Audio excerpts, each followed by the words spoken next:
Welcome to Sri Shivarati Deshi Kundra Mahaswami Garu. A very good morning to one and all. I'm Varsha Raj, Junior Research Fellow at the Department of Chemistry, JSS Science and Technology University, Mysuru. It is my privilege to extend a warm welcome to all of you to National Science Day 2025, hosted by various departments like chemistry, physics, mathematics, biotechnology, computer science, information science, and computer applications. The theme for National Science Day 2025 is Empowering Indian Youth for Global Leadership in Science and Innovation for Viksit Bharat. The theme emphasizes the pivotal role of young minds in advancing India's scientific and technological landscape, aligning with the nation's vision of becoming a developed country by 2047. This initiative aims to inspire and equip the youth to lead in global scientific endeavors, contributing to the nation's development and positioning India as a leader in innovation. To invite divine blessings and ensure the success of our gathering, let us begin with the prayer. Now, I call upon Ms. Sanjana, MSc student, for invocation.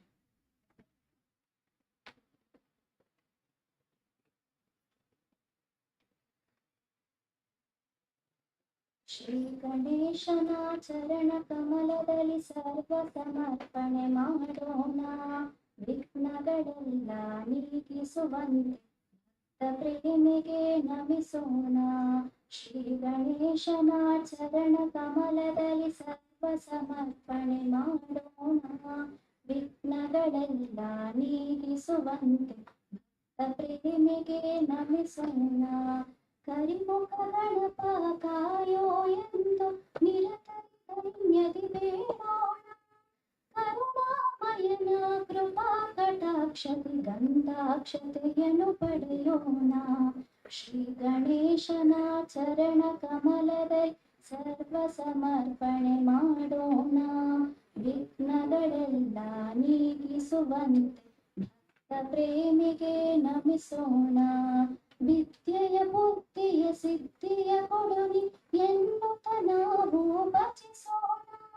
ವಿದ್ಯೆಯ ಬುದ್ಧಿಯ ಸಿದ್ಧಿಯ ಕೊಡುನಿ ಎನ್ನುತ್ತ ನಾವು ಭಜಿಸೋಣ.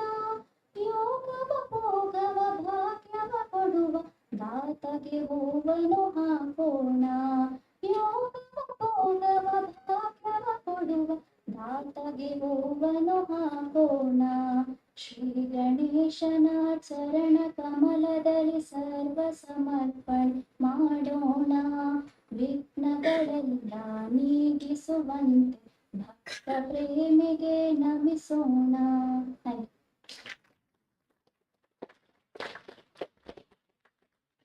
Thank you, Sanjana. Now, I request Dr. P. Mallu sir, Dean Science, Professor, Department of Chemistry, JSS STU, to welcome the gathering and brief about the program.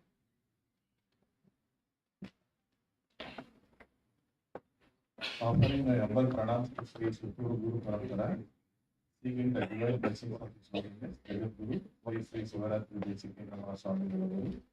Good morning to one and all present here. Dear dignitaries, honored after invitees, my dear colleagues, and participants. I extend my hearty welcome to everyone for the inaugural function of National Science Day. The theme entertain empowering Indian youth for global leadership in science and innovation for Viksit Bharat, announced by Government of India. National Science Day is observed annually in India on February 28 to honor the discovery of Raman effect by the eminent Indian physicist Sir C.V. Raman on February 28, 1928. In recognition of this achievement, he was awarded the Nobel Prize in the Physics in 1930. National Science Day do not only commemorate a remarkable scientific milestone, but also serve as a reminder of the crucial role that science and technology plays in our daily life. It is essential to acknowledge the invaluable contribution of our scientists and researchers who dedicate their life to expanding the frontiers of knowledge and making groundbreaking discoveries. Their determined passion and selfless effort not only benefit our nation but also inspire future generations to pursue careers in science and contribute their knowledge and innovation to society. On these occasions, schools, colleges, universities, and other academic institutions around the nation organize a variety of activities like debates, science displays, quiz competitions, lectures, and so on. On this celebrating day, today we have with us an eminent professor, wonderful researcher, Dr. Balram Sahu, Professor, Materials Research Center, Indian Institute of Science, Bangalore, as of our chief guest. On behalf of organizing committee, SJCE, JSSSTU, on my own behalf, I warmly welcome you for this inaugural function, sir.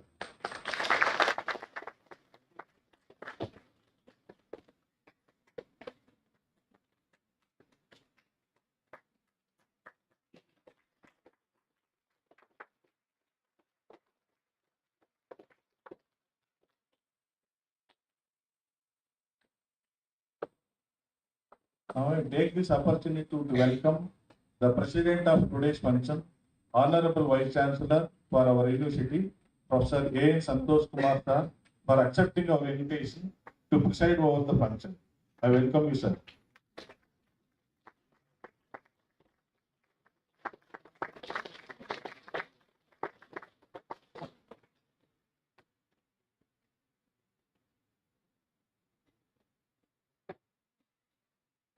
I welcome Professor Dr. S.A. Dhanraj, Registrar, JSSSTU, for accepting our invitation and gracing the occasion. I welcome you, sir.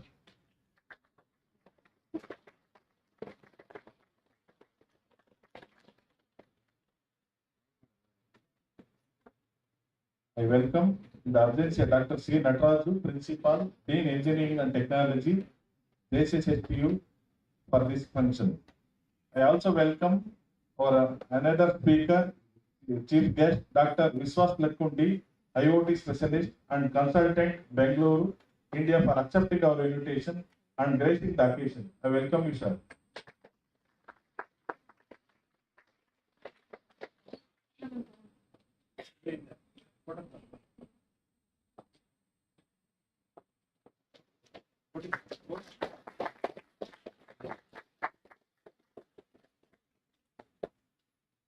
I also welcome all the university officers, COEs, DR, AR, Deans, HODs, and faculties of SJCE, JSSTU, Mysuru. I also welcome all the students. Dear students, utilize this opportunity, participate actively. I wish you all the best. Thank you.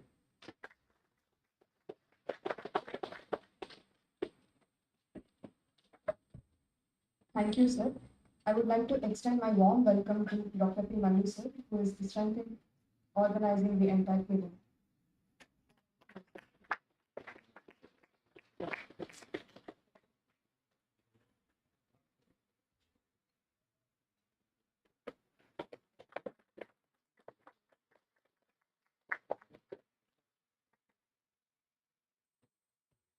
We will now proceed with lighting the lamps and inaugurating the event, invoking the divine blessings of Shri Shri Shivaratri Deshi Kunda Mahaswami Devi.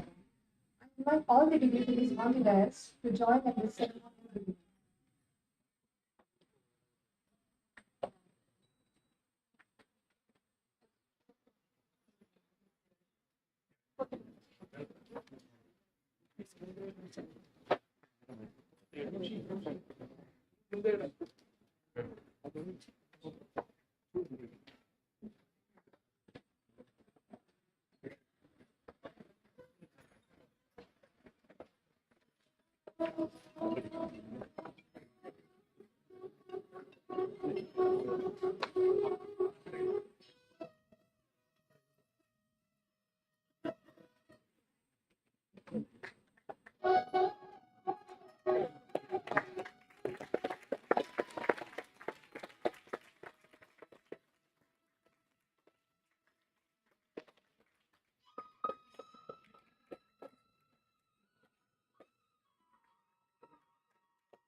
Thank you all the dignitaries for lighting the lamps and marking the beginning of our event.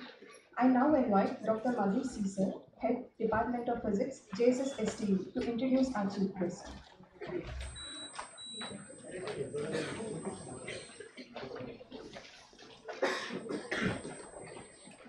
Submitting my humble pranams to the Lotus Feet of His Holiness, Sri Sri Shivaratri Deshikendra Swamiji. Good morning, everyone. So it is a privilege for me to introduce the chief guest of this function, Professor Balram Sahu. He is presently working at Material Research Center, Indian Institute of Science, Bangalore. He has completed his MSc in physics from Utkal University. Later, he did his MTech in Materials Engineering and Material Science from IIT Bombay, and he moved to Germany for his PhD from Duisburg University. So later, he did his first postdoc from Paul Scherrer Institute, Villingen, Switzerland, where he worked on environmental science, and he used the synchrotron radiation beamline. So he did his second postdoc from Petra 3, which is again synchrotron radiation facility at Hamburg University, Germany.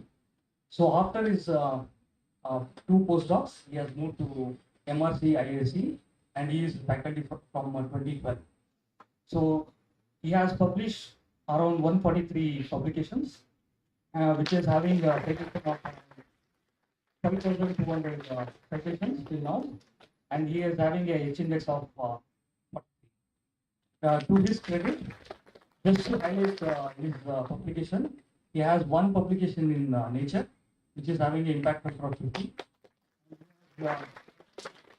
One more publication in Science, which is again having an impact factor of 44. And these are actually the prime journals. Most of the people, they either publish in Science or are in Nature. And I think very few people like Sir has published in both premier journals. So with this, I will conclude my very brief introduction. He works on materials, and also he works on materials for energy storage and memory storage. He works on magnetoelectric. He works on pressure sensors, piezoelectric sensors. So it is a very huge list. So I'm just trying to shorten the introduction. So thank you very much, sir, for giving your time and for being present person, in person here. So thank you and welcome you all.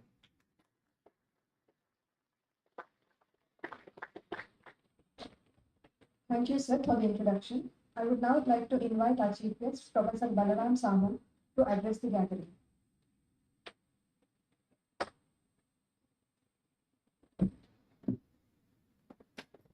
Very good morning, everyone. It's my pleasure to be here to celebrate the Science Day. We thank our Vice Chancellor, Registrar, everyone here, especially all my students. So those are the future of our country. Students, you people are the future of our country. And so it's very important. All of you should go ahead and which are the top level that will help our country and as well as the whole world. Okay, so yeah, what I'll tell everything you know. We are here today to celebrate the Science Day. I would say God is great. So God has given us the environment, whole nature, and giving us the mind and intelligence as well as existence. So we should use our mind, intelligence, and existence to explore nature and find whatever is beneficial for us and what gives us um, innovations and what gives us comfort in our life. So we have to live a happy life. That's a very important point. So, as I said about nature, I think all you know, nature consists of five, what we say, panchabhutas, five elements. The earth, water, fire, air, and ether or sky. So all these are our point of exploration.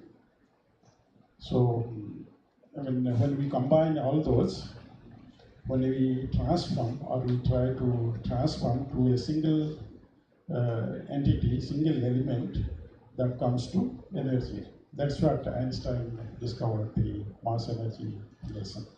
So all this nature that we see, that consists of all these five elements. Again, when we see scientifically, we say all these elements contain or consist of atoms or molecules. And when we want to see what the atoms and molecules consist of, I think you all know, atoms are electrons and nucleus, and the nucleus is at the center and electrons are revolving around. But they have some mass. And when we want to create, then what we need is the energy. So that means all this matter that we see is a condensed form of energy. So that gives Einstein the great mass energy relation. And on the same line, in 1928, our Indian scientist Sir C.V. Raman, he discovered this Raman effect. And maybe I will give you a short introduction what Raman effect is. So basically, in nature, we see all the molecules or atoms are not at rest. They are always in vibration or motion. Why this motion, or where from this motion comes? It comes from because of temperature we have. So God has created this universe, or whatever the creation, that also we don't know certainly, but we have this universe, and in this universe we have all the matter and energy also. So because of this energy, because of the temperature we have, all the atoms and molecules are moving randomly, or either they are vibrating in a certain way. And because of this vibration, and atoms, as I said, they consist of charged particles. And the energy, which is basically in the form of electromagnetic wave, that interacts with the charges, because the electromagnetic wave, that means it has electric field as well as magnetic field. And this electric field and magnetic field of the wave interacts with the atoms. But the atoms are not at rest. So they are vibrating, and the vibration is not certain. It has different modes and different ways of vibration, and that creates some part of energy to be absorbed when the electromagnetic wave interacts with the atoms. So what happens finally? You see part of the energy that is incident on the material that comes out, and part of energy stays there. So from this, the part of energy stays there in the material. That gives us some clue what happens in the material. So that means in the material where the energy is stored, if we know that, then we know where the energy has gone. So I think all of you are aware that because of the vibration, the atoms, they are always in motion, and the energy is there in the motion. And because of this, we have vibrations of the atoms. And this vibration of the atoms is the key point all over in science. So when we see, let's say, the objects, those are the devices. Oh, that's fine.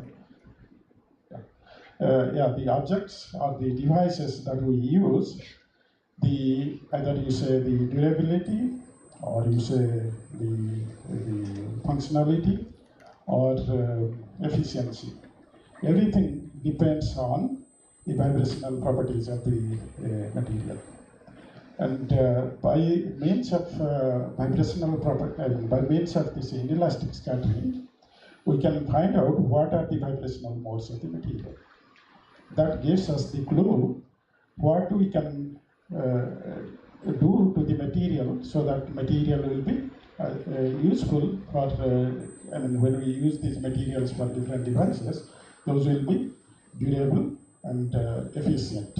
Not only that, we can explore also the same thing along with their functionalities.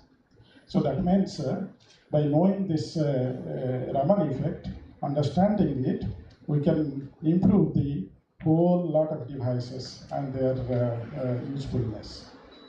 So that means it is not only a single thing. We say the Raman effect here. Then we forget what Raman effect. Many people also don't like to understand, or they don't understand. But the important point is we should understand it and use it, and that is why it's very useful. I told you because of these vibrational properties are everywhere, because temperature is everywhere. Nowhere you will see absolute zero temperature. So somewhere or other, the atoms in the material are vibrating. So that means all the atoms that is present in all the devices, those are also vibrating. That controls the functionalities of the efficiency of the devices. That's why it's a very important effect, Raman effect. And this Raman effect was discovered by our countrymen, the great scientist, that is Sir Chandrasekhar Venkatarama. And to celebrate his achievement, and also to let's say promote the scientific attitude to the whole world, to the not only to the young people but also the youth and everyone, the general public. They should be aware about the scientific aspects. Then they can do better in their life. And then we should also encourage the younger people, young minds, to have the knowledge about the scientific phenomena, and then do research on those, and do innovations so that they can improve their style of living, their lifestyle. Because science helps us to improve our lifestyle. And then we should be aware about the scientific discoveries, the achievement, science and technology, that is to explore everything so that we can have very good understanding, and whenever we understand something, we can do much better in that. Yeah. So let's, don't forget that this is very important. We should encourage everyone on science, scientific aspects, and do research on different things, so that when we have scientific attitude, then we can address the global problems that we have. And also we can improve. So let's say at the present time, we have the improvement about the artificial intelligence. I think everyone knows, and that helps us a lot.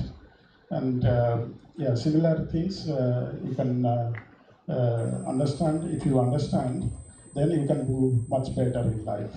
That's why I ask all of you to have a scientific attitude and scientific knowledge about everything, and we should have intention to understand everything.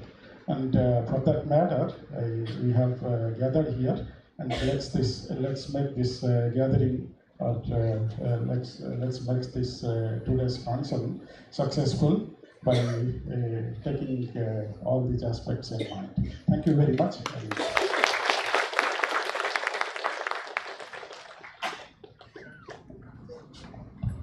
Thank you, sir. Now I request all the dignitaries on the dais to felicitate our chief guest.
The SJCA Cooperative Society is committed in promoting academic excellence by awarding scholarships to meritorious students from rural backgrounds, ensuring they receive the support needed to pursue their education. Now, I would like to call upon these meritorious students. I request the students to come and collect your scholarships. First one is Mahadev Swami, 3rd Sem, Mechanical Engineering Department. I request all the students to come in front of the dais. Mahadev Swami MR. I request the dignitaries to distribute the scholarships.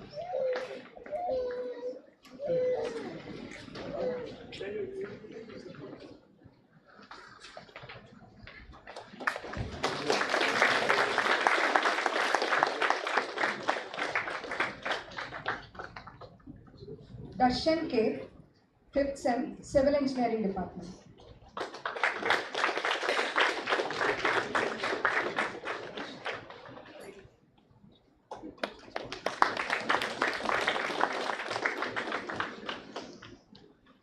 Nishant P, 5th Sem, Mechanical Engineering Department.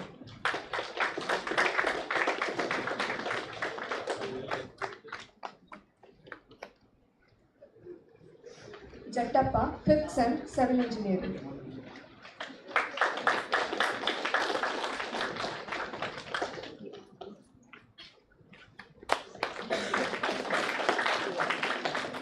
Bhavana, 3rd Sem, ENC Department.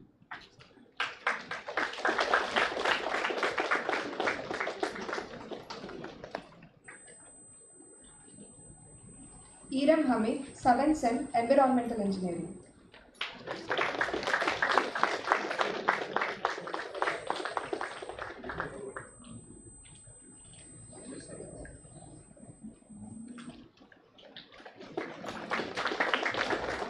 Tejaswini, 1st Sem, MSc.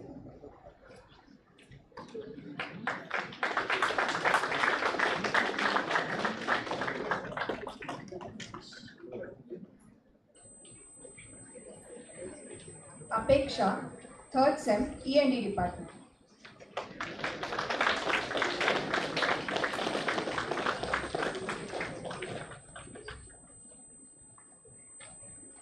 Thank you all.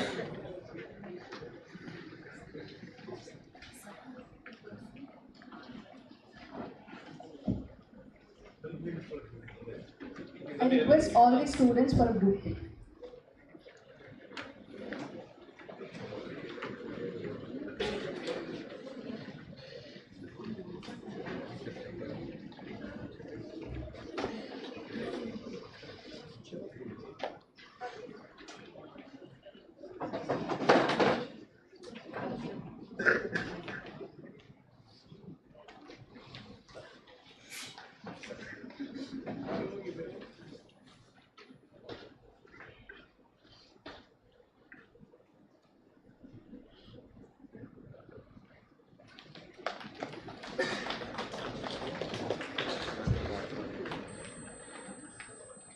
I now request Professor Dr. S.A. Dhanraj Sir, Registrar, JSS STU, to address the gathering.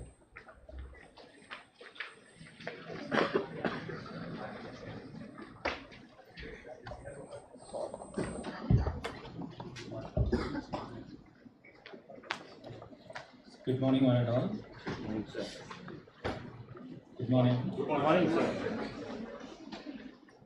At the outset, I submit my humble pranams to the lotus feet of the Surya Swamiji and seeking his blessings on this National Science Day 2025.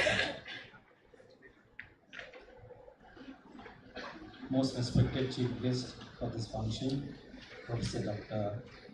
Balram Sir. President of this function, Honorable Vice Chancellor, Professor A. The Dean of Science, Professor Dr. Mallu, who has taken this the privilege to organize this Science Day today. The deans, heads of various departments, learned professors, research scholars, and faculty members, and very dynamic youths who are all here. I would like to congratulate the youths today because this National Science Day theme, you all know that, empowering the Indian youth for becoming a global leadership in science and innovation for Viksit Bharat, that is, developed India in the year 2047. So we have today the youngest youth to the dynamic youth. Thank you, madam, to bringing the youngest youth also for this.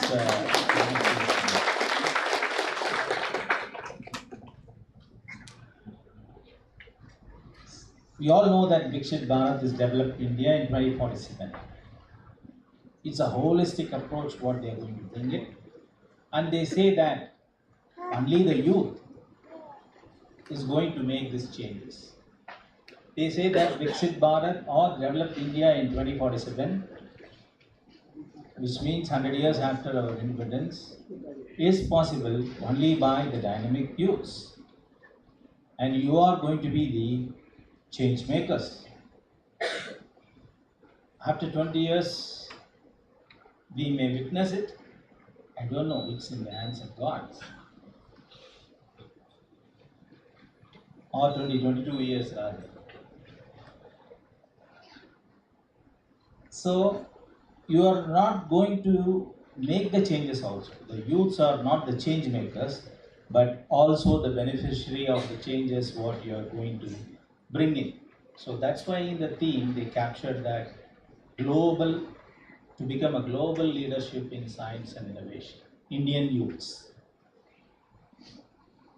And the objectives of the Viksit Bharat is what? Starting from zero poverty, farmers' care, women empowerment, education, healthcare, improvement of the middle class, infrastructure, sustainability development, and also economic development. Every area you are going to play a very, very important role. At the end of it, if you go visit the ministry for the particular purpose, they'll ask you to log in. When you log in or to take your ideas and opinion, the youths are being requested to log in. When you log in, you'll get an OTP as usual. And you responded to it, and first question it will ask, are you a student or a non-student? First question it will ask, are you a student or a non-student? Because they believe very strongly that youths are going to make this the changes, and you are the change makers and also the beneficiary of the changes.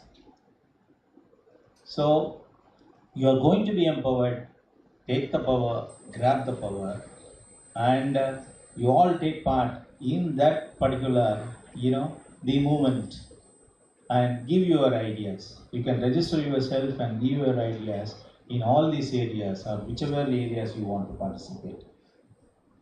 Coming to the National Day celebration, as our chief guest mentioned, in 1928, February 28, Sir C.V. Raman,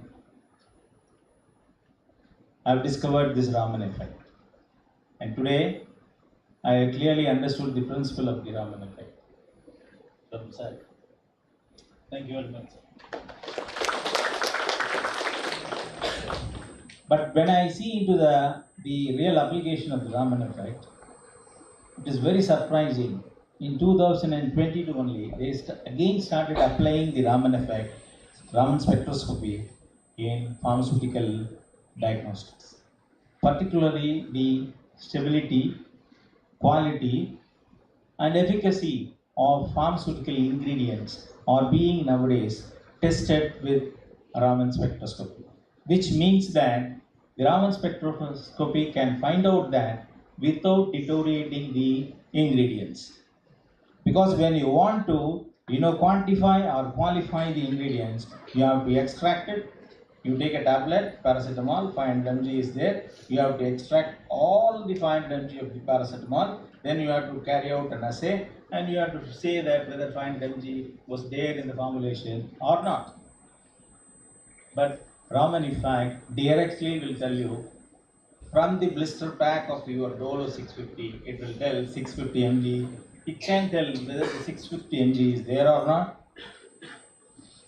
If it is expired, means it is really expired or not. Whether quality or the structural properties have changed or not. Everything Raman effect without deteriorating the ingredients, it can tell about its nature or the characters. So nowadays they are using to find out the fentanyl. What is the fentanyl? Fentanyl. I think you should know what is fentanyl. It's a narcotic, right? It's a narcotic drug which will take you to the state of ecstasy and everything. And to find out when the people are smuggling the fentanyl or street cocaine or heroin and those type of stuff, it is very easily, however you pack it cleverly, the Raman spectroscopy can easily find out. The confocal microscope and other things, Raman confocal microscope and other things can be used for that purpose. So this was the two things I want to touch up. The youth kindly empower yourself and take part in the Viksit Bharat movement and show your presence wherever you can as an Indian youth. So with this, I congratulate once again the team headed by Dr. Mallu for conducting this National Science Day function in a grand manner. Thank you one and all for giving me this opportunity.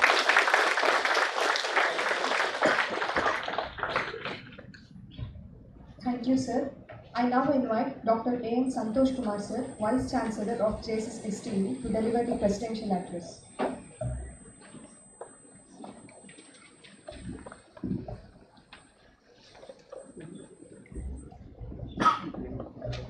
Hello, Namaskara. A very good morning to everyone. At the outset, I submit my most respectful pranams to the lotus feet of His Holiness Jagadguru Sri Shivaratri Deshikanda Swamiji and seek his divine blessings. Respected Chief Guest, Professor Balram Sahu, Professor Materials Research Center, Indian Institute of Science, Bangalore, our good friend Dr. Vishwas Lakundi.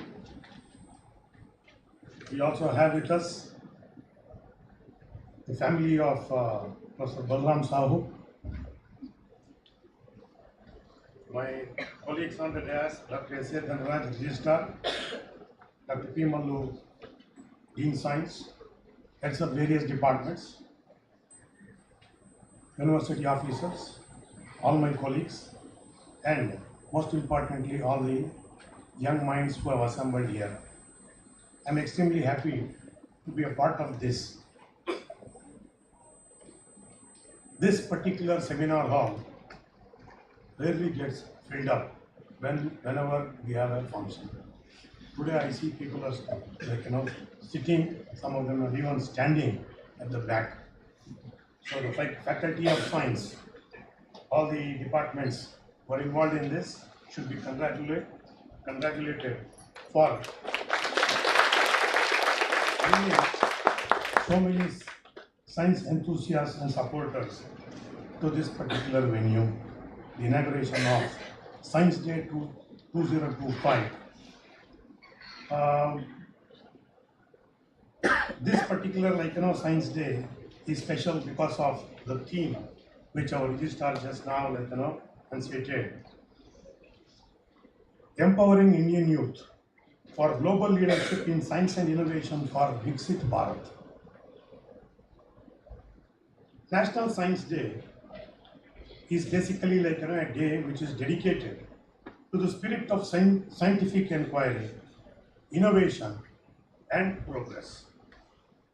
Science has always been the cornerstone of progress.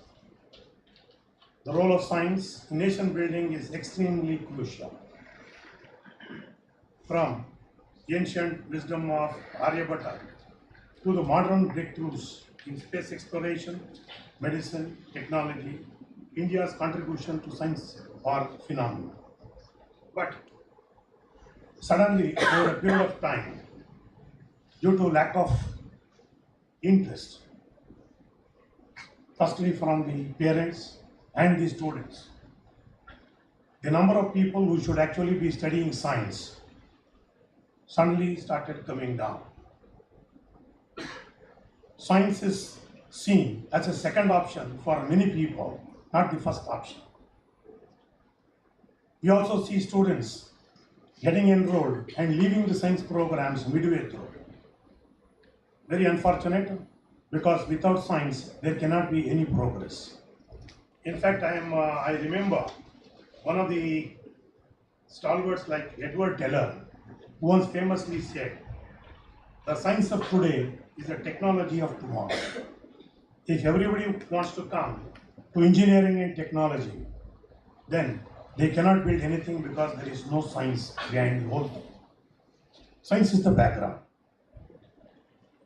But the government of India, various universities in this country are trying their level best to enthuse the students, to motivate them in large numbers to come and enroll for these science programs. I think we are going to see change in the coming years as well. There are initiatives like Atmanirbhar Bharat, where science and innovation must take the center stage. The world is evolving at a very unprecedented pace with rapid developments that we are making in the fields of artificial intelligence and machine learning, quantum computing. We also have biotechnology, space technology, renewable energy, to name a few of them. So it's exciting times for us. At the same time, we have a number of challenges ahead. These opportunities, when we see in front of us, should we not move forward and grab these opportunities? There's an opportunity here, plenty of opportunities what we see.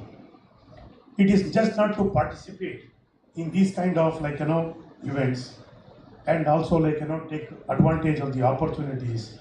We should also become leaders and set global benchmarks in these areas.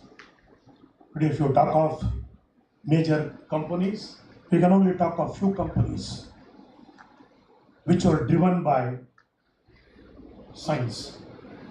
Most of them try to bring in technology without understanding the background of the science behind it. If a spacecraft have to go up, you only understand what is the technology that is required without understanding what is the science behind it. There is water there, 100 feet below the ground. How do you bring it up? You only rely on technology, not understanding what is the essence of science behind it. So nothing can happen without science. So I think we should all, especially the youngsters here, they should all take active interest in these opportunities. They should seize and they should move forward. My colleague Dr. Dhanraj was saying, youth is very important. We should all remember, by 2030, one-third of the world, Indian workforce will be there everywhere. So much of potential. There are a number of pressing challenges, be it climate change, healthcare, energy, sustainability, or digital transformation. In all these spaces, the entire ecosystem, scientists play a very crucial role in coming out with solutions.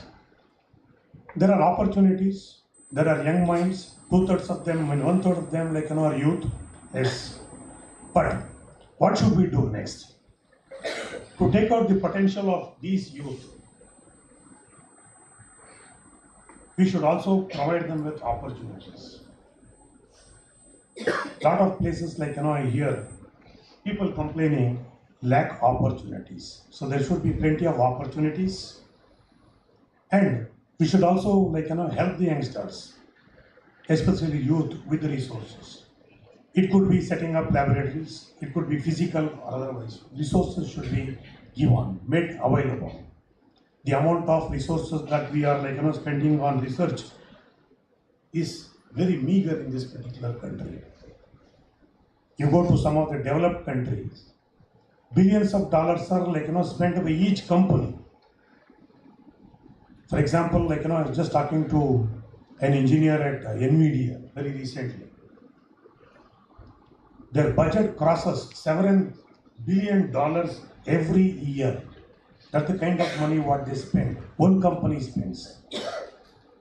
Here, of course, because of population and other problems, they're not able to, but I think resource crunch is all there. And we should also create a conducive atmosphere where science can thrive. He said, he's talking about scientific temperament. Yes, this particular temperament should be cultivated. An atmosphere, if you create, automatically it can be nurtured. So what, as academicians, as institutions, what we should be doing here is to provide high quality education and skill development. Education will definitely help acquiring knowledge, and along with that we should also go in for upskilling our youth. When we talk of knowledge, please remember, knowledge is not sufficient. I'm talking of especially the youth. Just Don't think of just acquiring knowledge, updating yourself. It is very much essential. But along with that, you should also develop the right kind of wisdom. Wisdom tells you what is good and what is not good. Otherwise, somebody can use a nuclear bomb for good things as well as bad things. You should have the wisdom where to use it and how to use it. We should also encourage by creating state-of-the-art laboratories. We should encourage research. We should give fellowships. That's what the university is doing. And also there are a number of other platforms of the Government of India like Make in India, Startup India, Digital India, for young innovators to showcase their work as well. The most important thing that is probably not happening today is global collaboration. One of the reasons why we are not participating actively in this kind of scientific research is we lack collaborative efforts. First it should start within the department, then intra-department, then outside the university, outside the state, outside the country. You should have a network and you should start collaborating with others. That is when your horizon will broaden, you can do excellent research. Being within the four walls of this particular university and the department, there is a serious limitation in terms of how much you can. I'm happy the university is encouraging this, and a lot of people have now started with collaborative research as well. And you should take the lead. We are also investing in state-of-the-art laboratories at the universities. We are helping bridging the gap between theoretical knowledge and practical applications as well by organizing various lectures, taking our students outside. When we talk of the theme today, the Viksit Bharat, generally people say it is the vision of our Prime Minister, Shri Narendra Modi ji. It is not. It is a shared vision of 1.4 billion people in this country. It is not one man's vision. How long are we going to be called as a developing nation? We should be a developed nation. By now we should have happened. Probably it is not too late to start. We want a prosperous India, we want equitable India, and we want a sustainable India. For achieving all this, it is sufficient it's not sufficient if you just go for economic growth. There should be a holistic development in the society. That means there should be a social transformation. Environmental technology leadership, that is the in thing today. Most of the problems that we are facing today is environmental issues. So all these should be taken further. Finally, I would like to tell all our students, never underestimate the power of your ideas. Whatever be the idea, try to nurture that idea, take it to people. Be with people like mentors, your colleagues who are actively involved in research and innovation. That's when you can have a dialogue, discussion, debate, deliberate, and come out with something good. Most importantly, your efforts matter to us. Be fearless in your pursuit of excellence. We should not be scared of failure. First time itself you try to do something, you might not succeed, but that should not. In fact, I would like to quote Dr. Sir C.V. Raman. He says, I am the master of my failure. If I never fail, how will I ever learn? If you want to learn, if you want to progress, failure is okay. It's always a stepping stone. Please understand, whatever you do, it should be for the society. We should develop a sense, apart from developing the scientific temperament and attitude, you should also have sense of social responsibility. Science is not about just personal achievement. It's about serving people, serving the society. Whatever we do, at the end of the day, yes, we have to make money, we have to make a living, take care of the family, but there is a bigger goal beyond all this. that is serving the society. That should be the ultimate objective. May your journey in science be filled with discovery, inspiration, and impact. Thank you very much. I'm very sure this, Science Day is going to inspire a lot of our youngsters, and they will take this forward.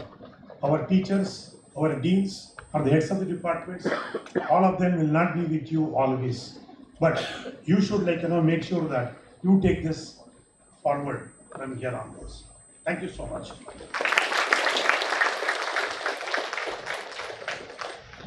Thank you very much, sir. Your guidance and leadership are greatly appreciated.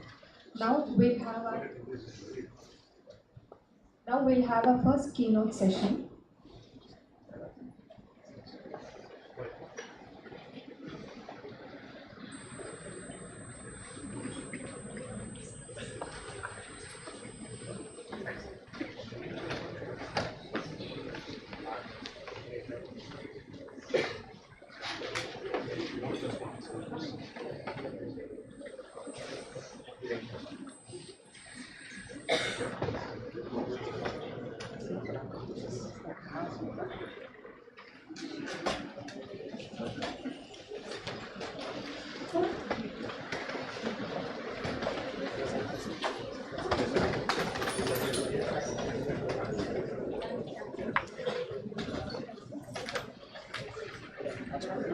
Class ಇದೆ 11:05 please ಮುಂದುವರೆದ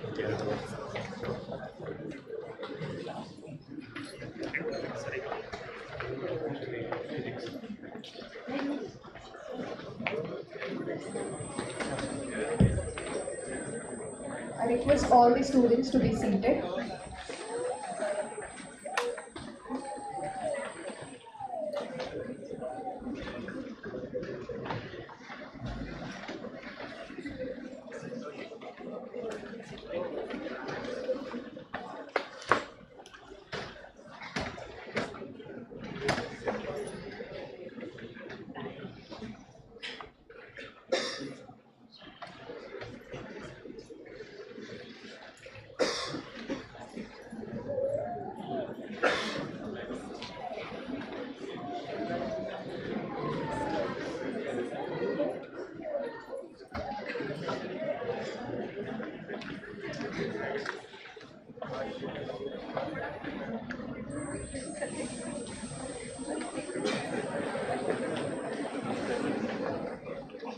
ಇನ್ನೊಂದು message ಮಾಡಿದೆ ನೋಡಿ sir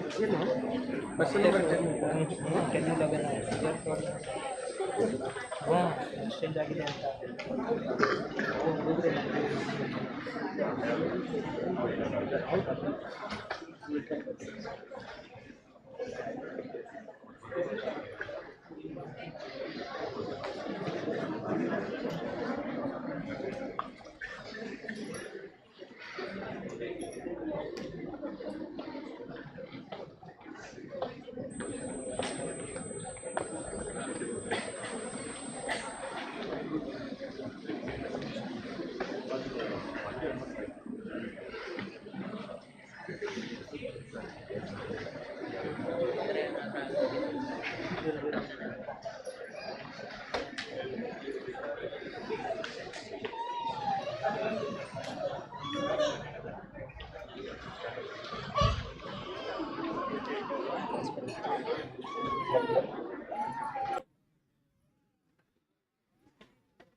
I would now like to invite our chief guest, Professor Balaram Sahu, Material Research Center, IISc, for keynote address.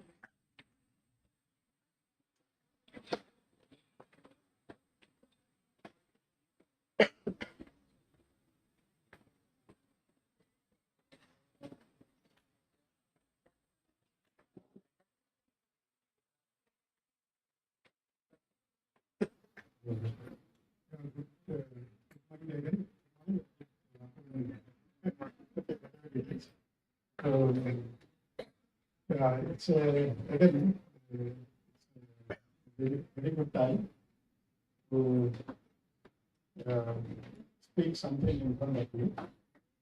It's a great pleasure to be here. And I thank your efforts of Madhu, the Chennavas. So actually, we were in contact some years back. He invited me. I feel very proud of especially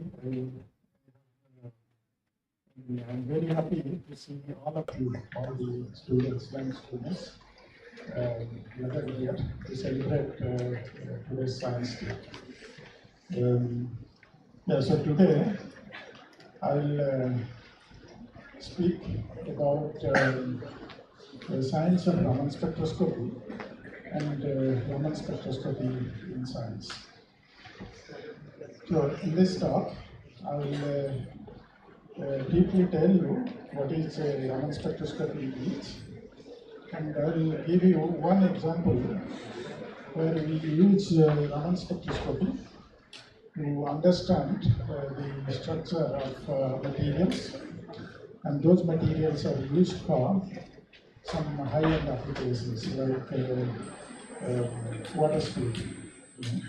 So I will speak about water splitting later, but at present I will tell you about the science of Raman spectroscopy. So my name is Balaram Sahu, and I work in Materials Research Center in Indian Institute of Science. So I think all of you know Indian Institute of Science. Right? So Indian Institute of Science is ranked #1 in the research category in our country, and all over the world also it is ranked about 100 place. So it's a very good institute, and if you have opportunity to go there for study, that will be very nice, and you can improve very well. So before going to my talk, I thank all the organizers, including Madhuji and other faculties and students. So I will start.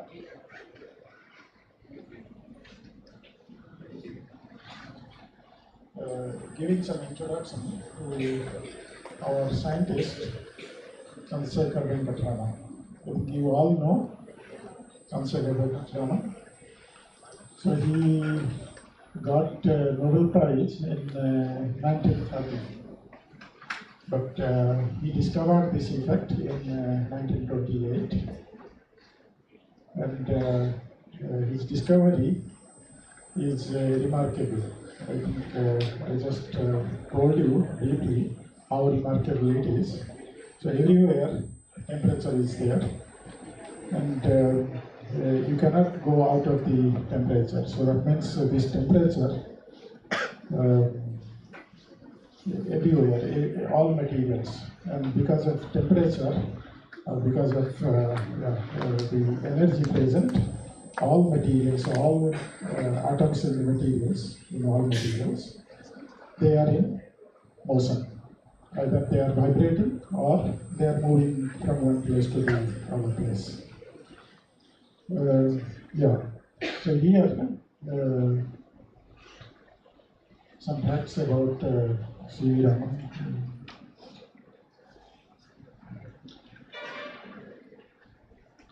Yeah. So I'll tell you a little bit more about Raman spectroscopy. Before telling Raman spectroscopy, I'll tell you some basic stuff which you need to understand what is Raman spectroscopy. So the basic question we have, why sky is blue? So I guess all of you know why sky is blue. Yeah? Somebody knows? Or somebody, if someone doesn't know, please raise your hand. Everybody knows, yeah? Or nobody knows, you don't raise your hand.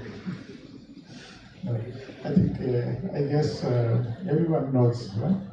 So it is related to scattering, but I'll tell you a little bit more how this scattering makes the sky blue.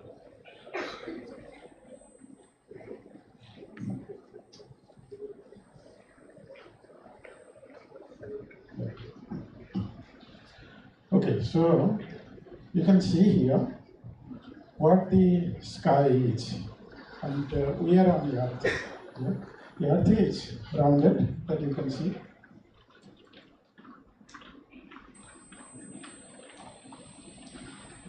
You point out not working. It's not working. Okay. Okay, no problem. You can see the earth here. The earth is rounded. We are on the earth. Yeah. So let's say we are in this part of this earth in India. And when we go to the other side, people are standing, but their face is, according to us, it is down towards opposite direction of the earth. So in this way, in all directions, people are distributed, and they are standing on the earth.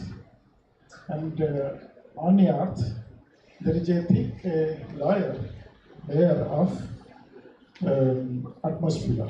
In atmosphere, you know, there are gas molecules are there, and ions also are there. And once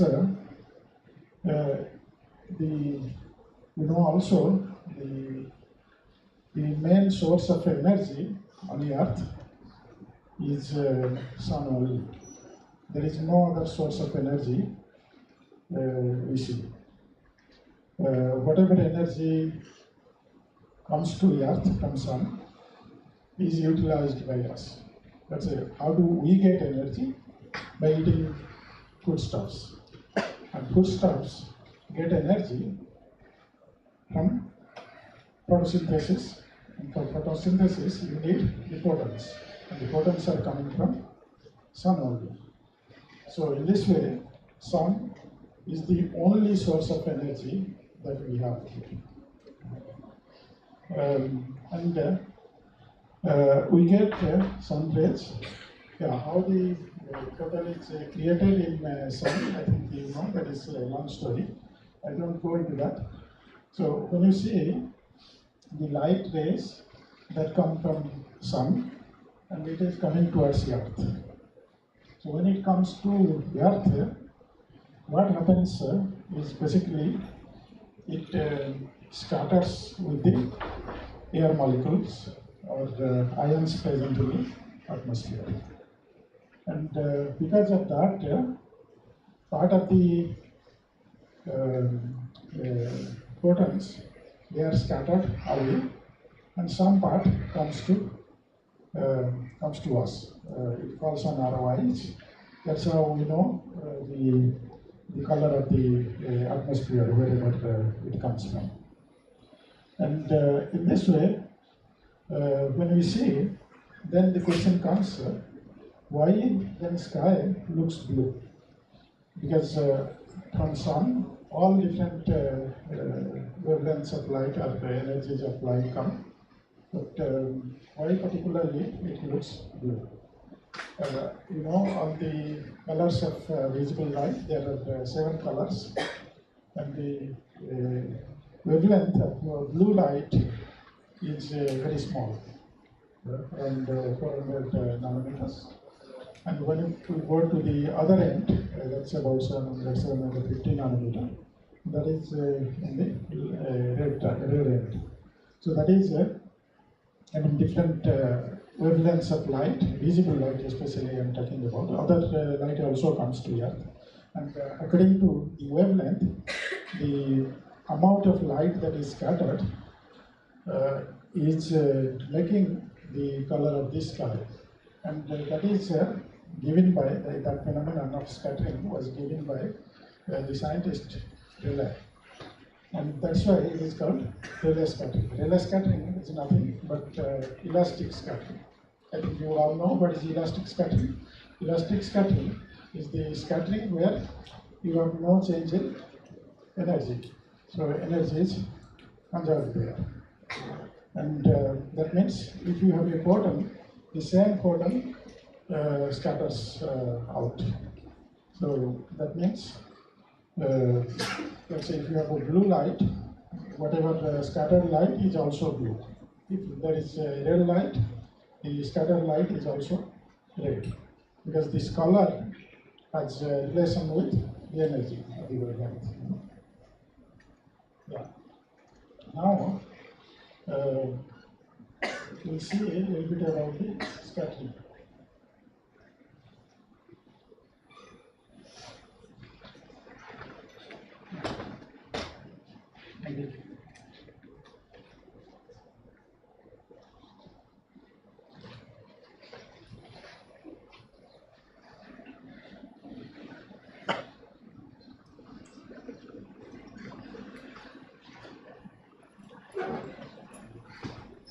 So the computer is there.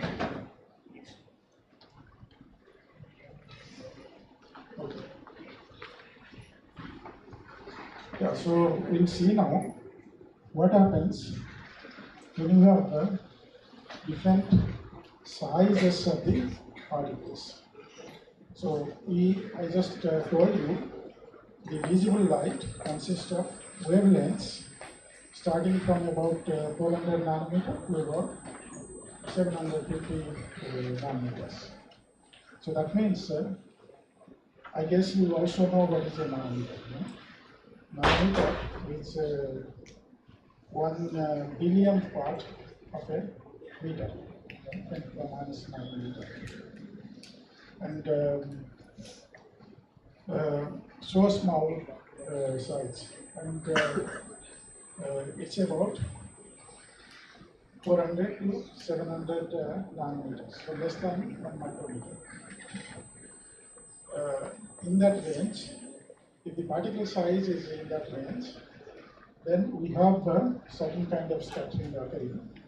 So you can see here in this slide, if the particle size is less than 1/10 of lambda, then the measure scattering is Rayleigh scattering. So the light, light photon, it is let's say 400 nanometer to 700 nanometer. So if the particle size is smaller than this wavelength, then we have Rayleigh scattering.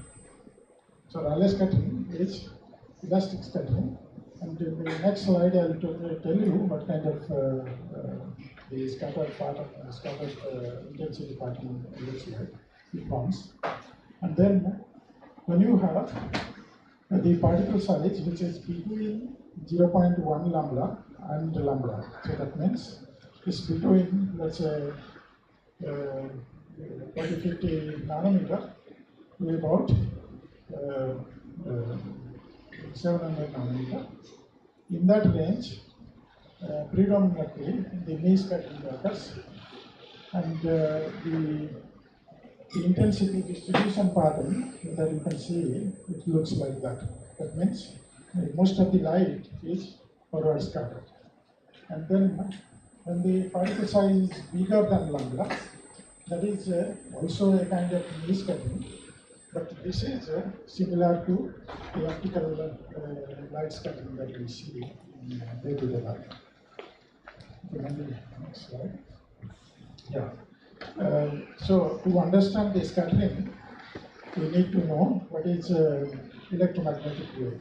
I told you already, electromagnetic wave, it has electric field and magnetic field. So you can see how the electric field oscillates. Yeah? And you can see the magnetic field that oscillates also. But electric field is perpendicular to the magnetic field, and magnetic field is perpendicular to electric field. And both fields are perpendicular to the direction of motion of the wave. So here, what I said is, these are fields. These fields, they oscillate. And in this material, what we have everywhere atoms or molecules. And molecules or atoms, they consist of charges. When you put these charges in this electric field, what will happen? They will start to oscillate. Yeah? They will start to move along the field direction or opposite to the field direction, depending on the positive charge or negative charge. So here, when you see according to this electric field oscillation, electric charges will move. So when the electric charges move, they can radiate again whatever energy they absorb. But in the material, the electrons are not free to oscillate along with this field oscillation, because they are constrained by the material bond. The electrons are there in the material and they are forming bond, so they are not free to oscillate along with this oscillation of the electric field. So what will happen? So they will oscillate. So that you should find a balance of this force that is acting in the electrical force because of this wave, and the force that is hindering its oscillation along this field, that is there in the material. The nucleus is attracting, or other atoms are attracting the charges. So because of that, there will be some hindrance to the oscillation. As a result, what will happen? Whatever energy the electrons they take, or the charges they take, that is not coming out from the material. So some part of the energy from this oscillation, part of the energy is remaining in the material. And that part of energy will be lost from this. But here, in relay scattering, there is no energy lost. So those particular kind of scattering we'll discuss first. Yeah, so here you can see what happens to the scattering intensity when you incident the protons on a particle. So you see I, that is the intensity of scattered light, equals to I0 times n alpha square divided by lambda to the power 4 times r square. R is the distance from the scatterer. So the observer is placed at certain distance from the scatterer. That you will see as R. And then alpha here is the polarizability. So that means what happens? What is polarizability? If you have one atom, you place it in the electric field. So what will happen? According to the direction of the electric field, towards the positive field, where the positive electrode is there, that side, the electrons will move, but the nucleus will move in the opposite direction. So that means the atom will be polarized. So the center of negative charges of the atom will be different from, will be at a distance from the center of positive charge. So that means we have some kind of polarization. What is polarization? You created two poles, one positive pole and negative pole.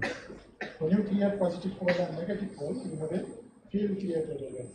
So this field and the incident field, there will be also interaction. And because of this field, the electron will be moving, and on that you have this incident wave, incident electromagnetic field. So the everything will be creating the resultant of motion.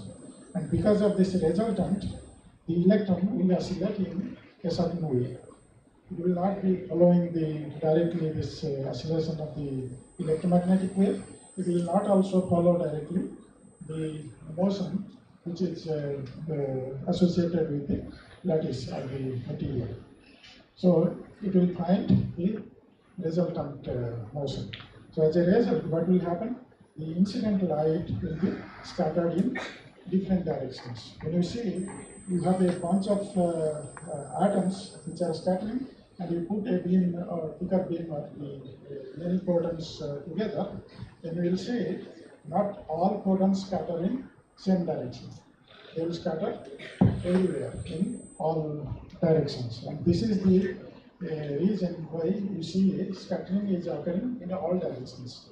But the intensity of scatter light that varies according to this formula, and that is what you say the Rayleigh scattering. So you can see here the star 1 plus cos square theta, and cos square theta makes you this kind of this two lobes kind of thing in the intensity distribution. Yeah. So now you see here what happens when you see light comes from sun and it comes to us on the earth. So on the way it scatters with the air molecules and the ions, and those ions and air molecules are smaller than the wavelength of light. So Rayleigh scattering occurs, and because of this Rayleigh scattering, so as you see, 1 by lambda to the power 4th will be the intensity. So that means the scattered intensity. So the lambda of blue light is smaller. So 1 by lambda to the power 4th will be larger for blue light. So that means blue light will be scattered more, and the red light will be scattered less. So as a result, what you will see, when the sun rays they enter to the atmosphere, the blue light will be scattering more, and the blue light will be scattered when it comes towards us. You can see the middle picture. When it comes towards us, only the red part remains. So that means when we see directly the sun, we see sun is red, but because the blue light that spreads everywhere in the sky looks blue. And this is the reason why sky looks blue. And similarly, you can see the ocean looks also blue, and the reason is also similar. Maybe I'll not go deep into that, but I like to introduce here whatever we discussed till now is about Rayleigh scattering. So that means elastic scattering. There is no change in energy. So the Rayleigh scattering with the small particles, you have no change in energy that you will consider. If there is change in energy, then that scattering is not appropriate to consider here. Okay. Yeah, so also this why the sea is darkish blue sometimes. Yeah, this is due to polarization of light. So I will not go deep into that. On the next one. Yeah. So here you see the electromagnetic spectrum. So what is the range? You can see it starts from about 10 to the power 3 meter to about 10 to the power minus 12 meter in the wavelength range. So you can see here, what about beyond gamma rays? So that means the question here is, what about below 10 to the power 3 meter and above 10 to the power minus 12 meter? Are there photons exist also in that range or not? In fact, protons exist below 10 to the power 3, below this, above this range, that is above 10 to the power 3, but their energy will be very small. So those are of very little importance to us. And when we go beyond 10 to the power 12 meter, so that means very small wavelength. If you go beyond that, the protons don't exist.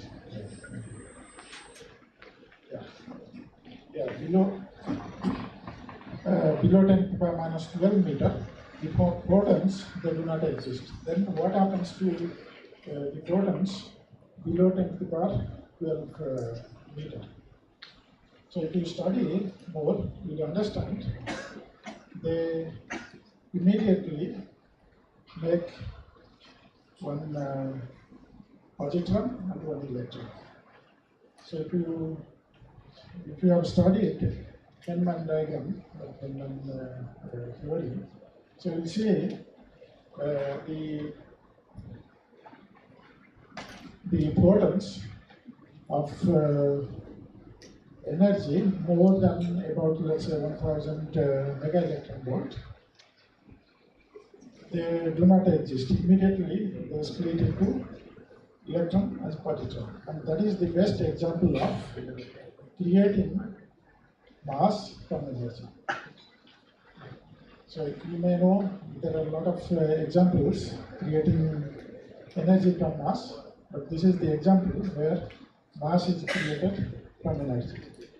So here you can take photons of any wavelength to this gamma rays.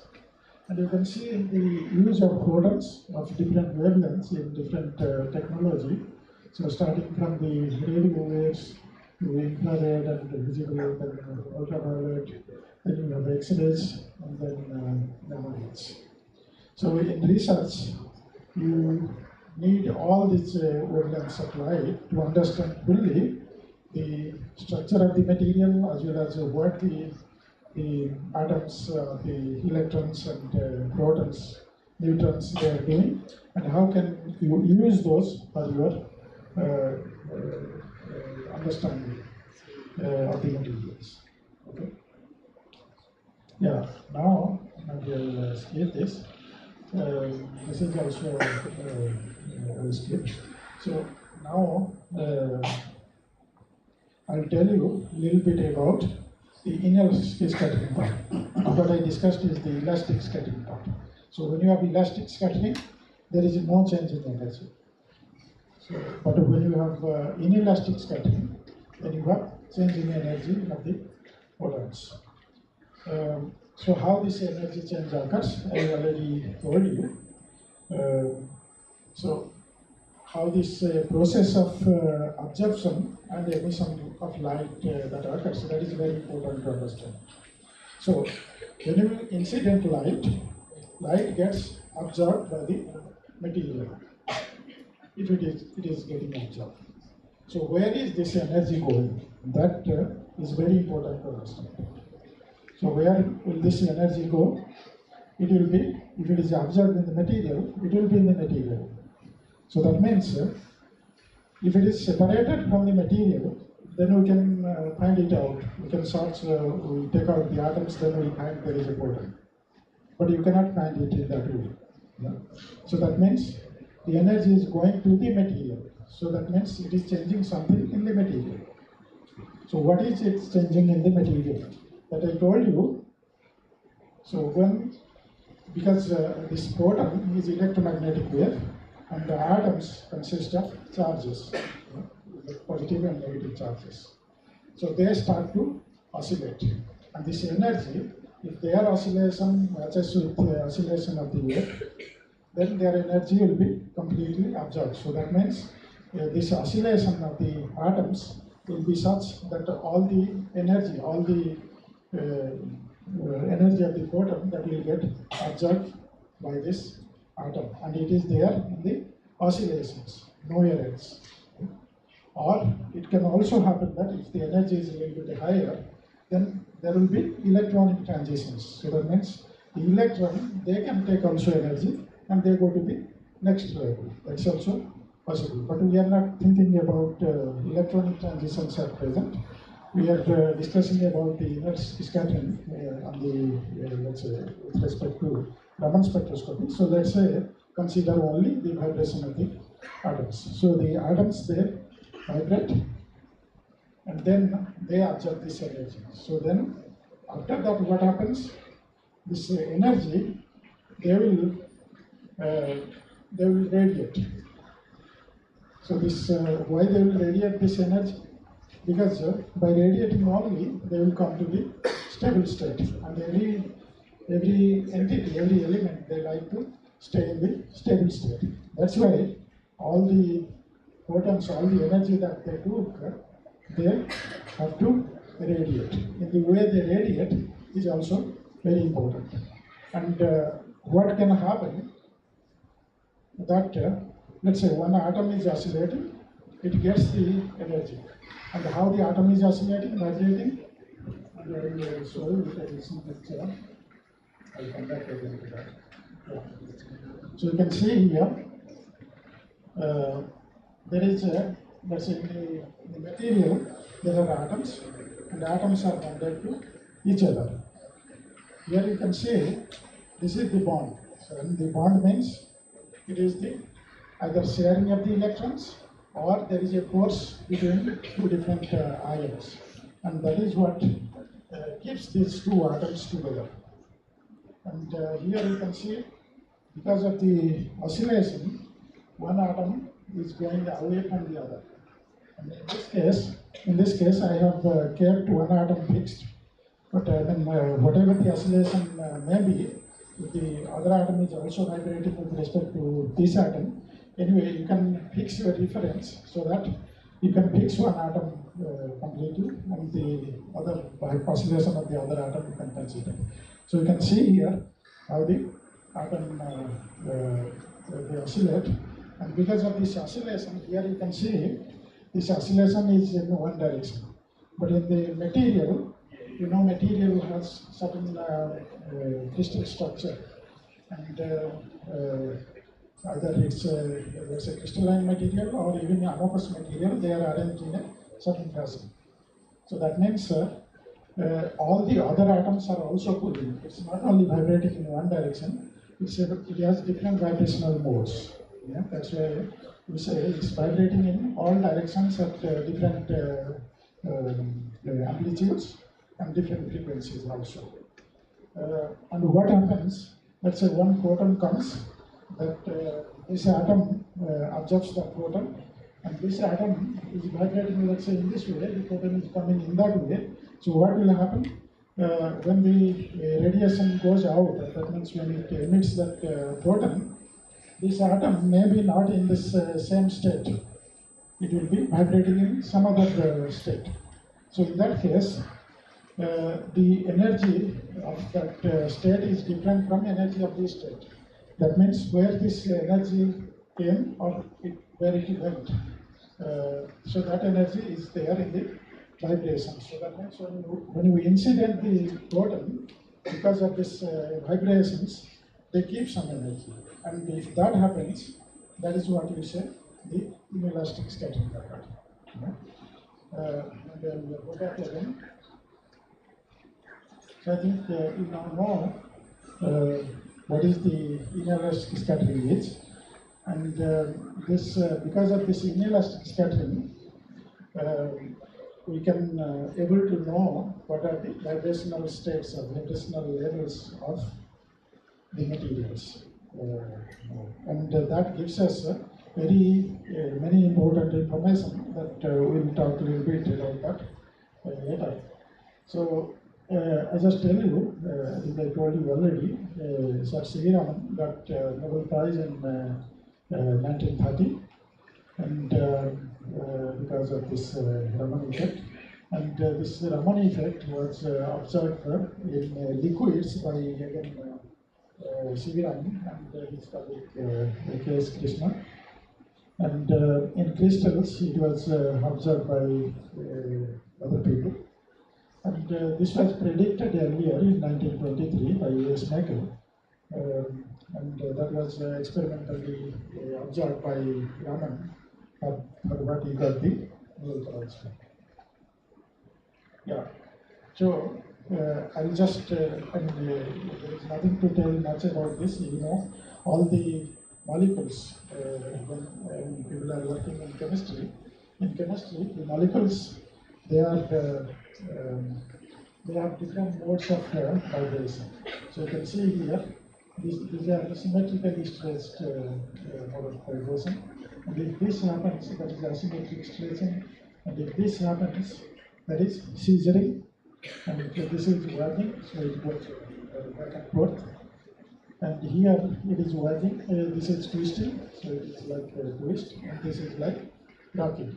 So these are different modes of vibration of the molecules. And these are very important for the chemists, the organic chemists, or in general chemists, or the people who are working on at the molecular level. And you can see here, because of this, you have different modes of vibration create different vibrational levels. And vibrational levels means these are energy levels or energy states. Different vibrations have different energies. So that is what is very important to say what kind of behavior this material will have. Yeah, now I told you a little bit about temperature. I think you know about the heat in different states of matter. When you increase the temperature, that means you provide heat to the material, then the material changes its state. When you go to higher and higher temperature, you go from solid to liquid to gas, and they behave differently. And here you can see the vibrations also change. When you have solids, you can see the solids, if it is crystalline solid, then the atoms are arranged in a order fashion, and they have some kind of vibrational modes. But when you go towards liquid or amorphous materials, even solid amorphous materials, their vibration becomes, it's not it's a characteristic vibration, but it is a combination of many vibrational modes. So this broadens the vibrational lines. And then in gases, you will see this even more broadens, and this has also different types of vibration. If you have molecules, gas in the molecules in the gas, then you will see the vibration that we discussed in the previous slide. And now here, when you heat some material, it receives the heat. What heat is actually? It is basically the energy in the motion, so energy that flows. So you can see here how you heat some material. So it is similar to heating, yeah? HIT or HEAT. Those are and the process is basically HIT, but what you tell it is HEAT. Yeah? So heat is you transfer heat from one to the other object by heating only, HIT, heating. So how it is done? Let's say if this let's say this material is hot. When I touch it, what happens? Why I feel hot? So the atoms there in this material, they are oscillating at a very high frequency as well as a high amplitude, and they heat the atoms of my hand very hard. As a result, I feel this hot. So energy transforms from this material to my hand, and that is the process in which I understand the heat. And by this process, the energy travels from one object to the other object. And this is the same thing when you incident energy, let's say photon, to the material, this material vibrates. And this vibration is basically heating the neighboring atom. So because of this vibration, one atom heats the neighboring atom. So that means that is the process in which heat flows. But when it hits the neighboring atom, what it can do? It can transfer some energy. So that because of this transfer, the energy can also be lost. Whatever proton you put in, that proton is not coming out.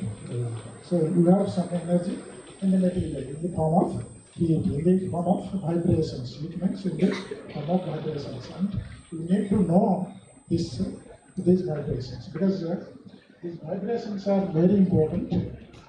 What kind of research you are doing, or what kind of device you are fabricating, or what kind of instrument you are working on, doesn't matter. Everything consists of materials, and the atoms in the material are very important, and they are always in vibration. And let's say you have a failure in the material. Why the materials fail? It's because it initiated from this vibration only. Because one atom hits the other atom hard means they will be separated. And this separation, will form a crack, and that crack can propagate. So this is the way the mechanical failure goes up. Similarly, let's say electrical failure also you can have. Let's say you have the electrical wire. Somewhere you have a defect. At the defect, all the electrons they will hit, and as a result, heat will be generated, and this generated heat will damage the wire. And you'll see,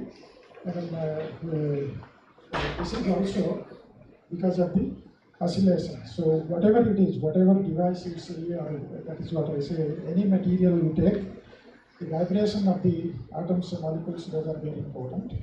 And even from the vibrations, you can find out the structure of materials also. That we will see today. Yeah. So this is, you see, the vibrational density of state of some material. So this is one of the vibrational density of states of 57 iron. That was measured in the Singapore Radiation Facility. I think that was measured in Arkan National Lab. And you can see here the energy, typical energy maximum you see here, that's around 35 milli-electron volt. So this energy, vibrational energy, is basically in the milli-electron volt range. And the photon energy that we see, the visible photons, those are of few electron volts.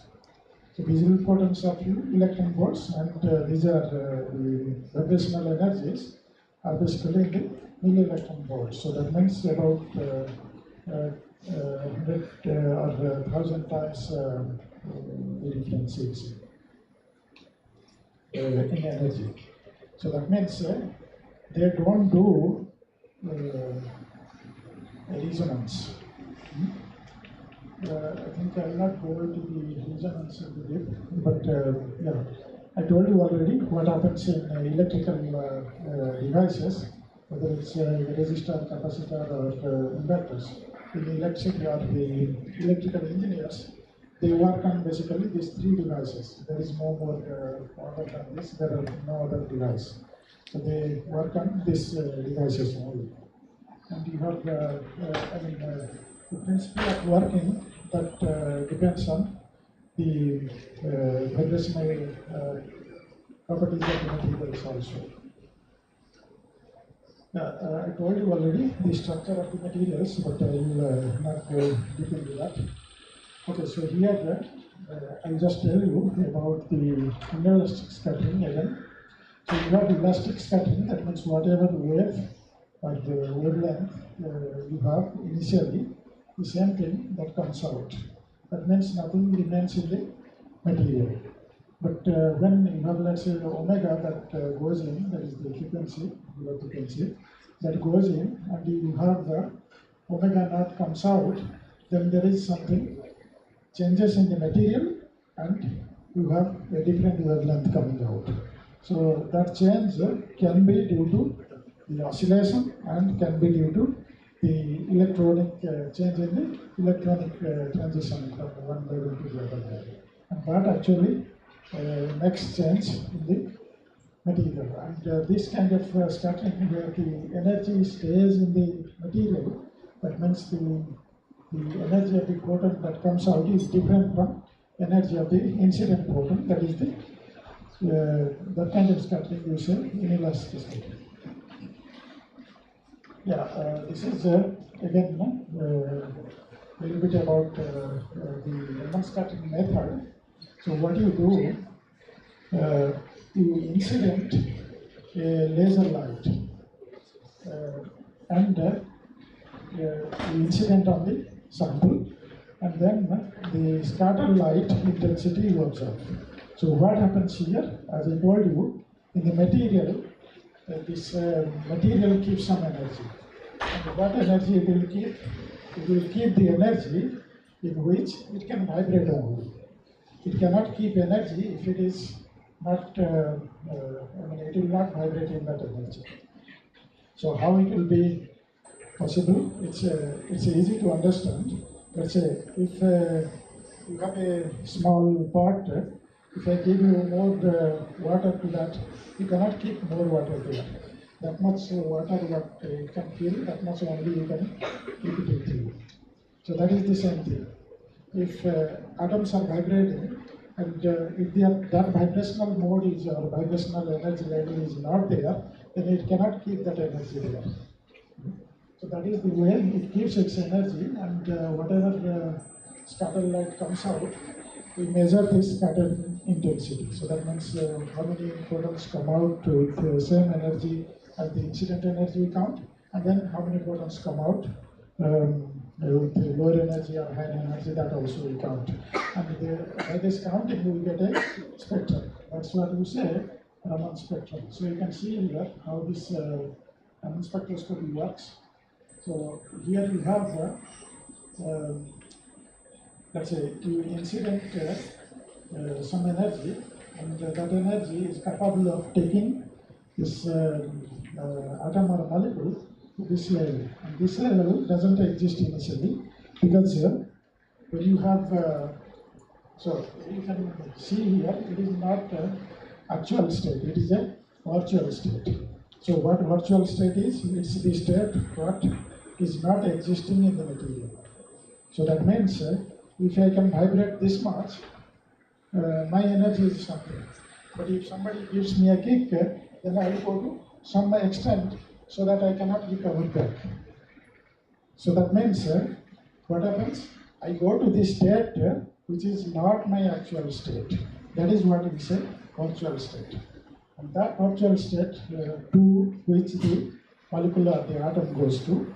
And when it goes there, it is because it's not the stable state or it is not the actual state, it comes back again to one of its actual states. That you see here, either it comes back to the same state, some level, or it comes back to some higher energy state, or if it starts from a higher energy level, it comes back to one of the higher energy level or lower energy level.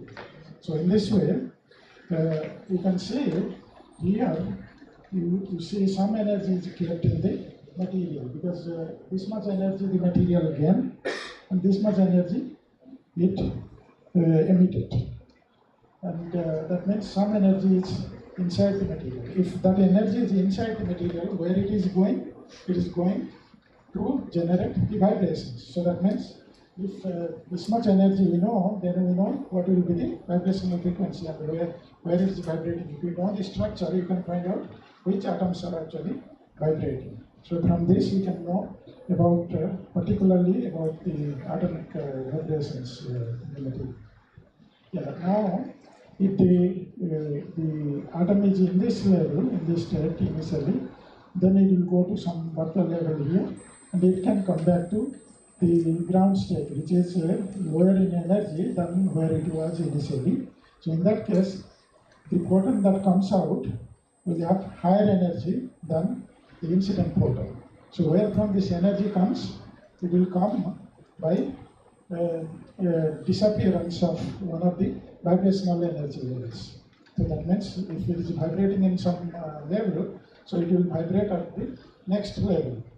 So the energy difference that is added to this photon, the energy that was the incident on the material, and then because that atom is coming from there to the ground state, higher vertical state to the ground state, the whole energy will be emitted directly. So that way we get high energy photons can come out from this. So this is very important principle.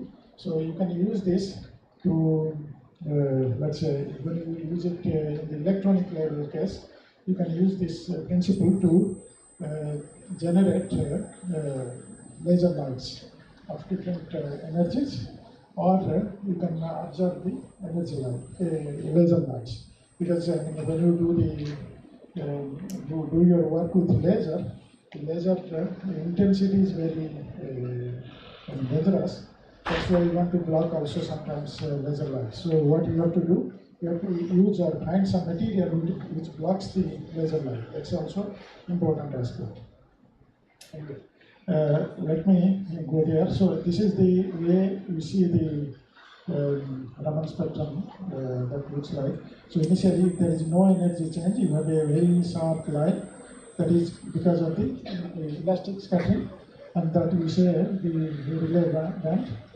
And these two bands are the inelastic scattering bands. And here, when the energy resides in the material, that is more probable at room temperature. And you see this is more intense than energy coming out from the material. So in this case, energy is coming out from the material, because whatever energy you gave, the photon that comes out has a higher energy than incident energy. So that kind of probability of that kind of inelastic scattering is rare. That doesn't occur with big intensity. That's why you see this is smaller. So that's why people what they do, they normally measure the Stokes band. Yeah? Because this band and this band will have same features, and that's what they do. So maybe I will skip this. So you can see here some of these spectrometers Raman used. And I think you all know that the Raman spectroscopy, you need a laser source, the light source, and then you need the sample, and then you need the spectrometer. And spectrometer basically it counts how many photons with what energy come out, and it makes the spectrum. And analyzing the spectrum, you can get the information about the sample. That's what we'll see a little bit on that. So from this, we can understand the Raman scattering or the Raman spectroscopy is not destructive method. So it's a non-destructive method, and you can see some of the important features of Raman spectroscopy. Yeah. So there are different types of Raman spectroscopy also exist, because you can think now, when you have a metal, when you have a insulator, when you have an insulator, then there is a possibility of polarization. So that means when you incident any photon, the atoms, they will oscillate along with the photon. But when you have a metal, the energy will be carried by the electrons, and those electrons will flow away in the material. So you will not observe the vibrations there. That's why it's very difficult to measure the Raman spectrum of the metal. So you always see Raman spectroscopy in insulators or non-metals. Yeah, there are different ways to measure Raman spectroscopy. You can see there are different types of Raman spectroscopy. Yeah, so how much time I can use? I'll give you one example.